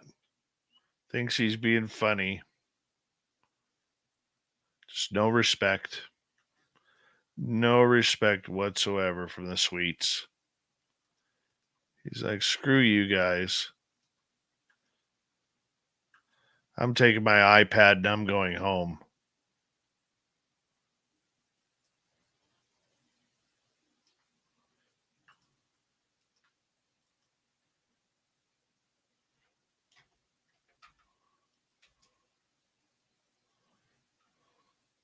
Spaced Out Radio's tiny town, I guess you could call it.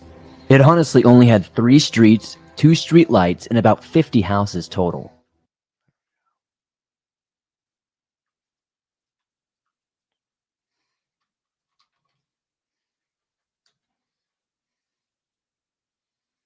I don't know who the Quirk Zone is, T-Bone.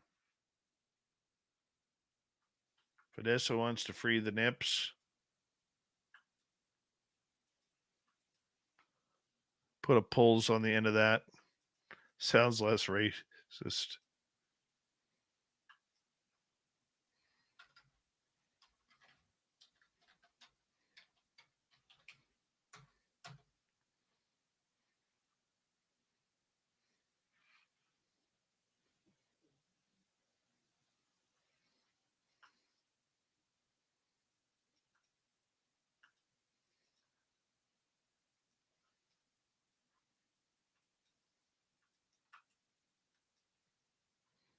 You like Canada.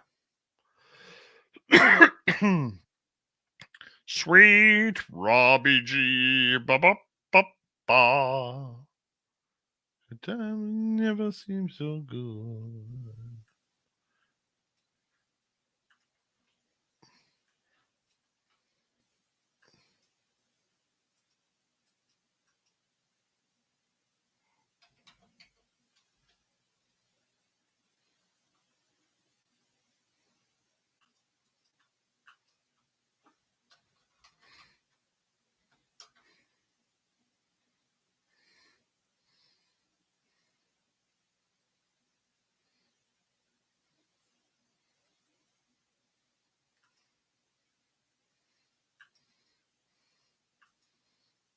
True story. When we were in Reno, Sweet Robbie G is so mean.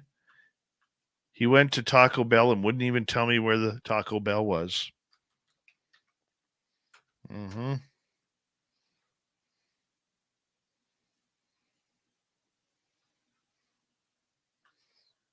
That's the kind of guy Sweet Robbie G is. You think he's your friend until he won't show you where the Taco Bell is. It's very, very troublesome. Very troublesome.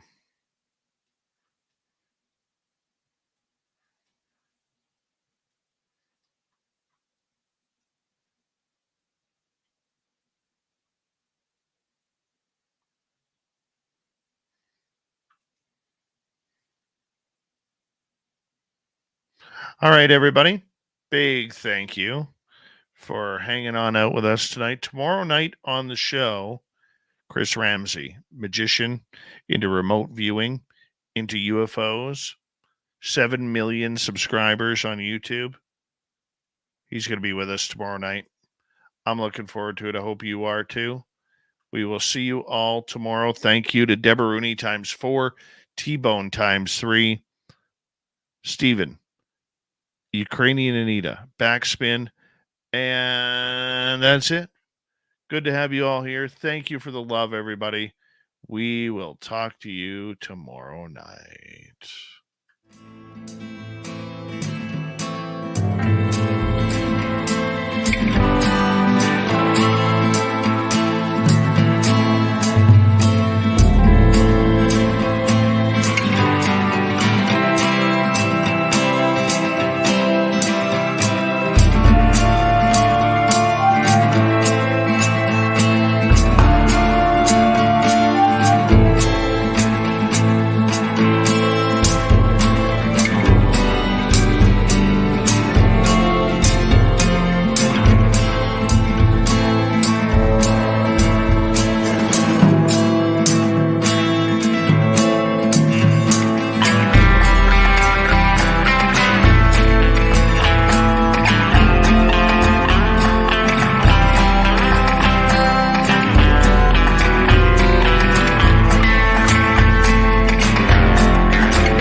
Stay healthy, my friend. You too. If you need bail money, give me a call. Always, Dad. Take care. You too.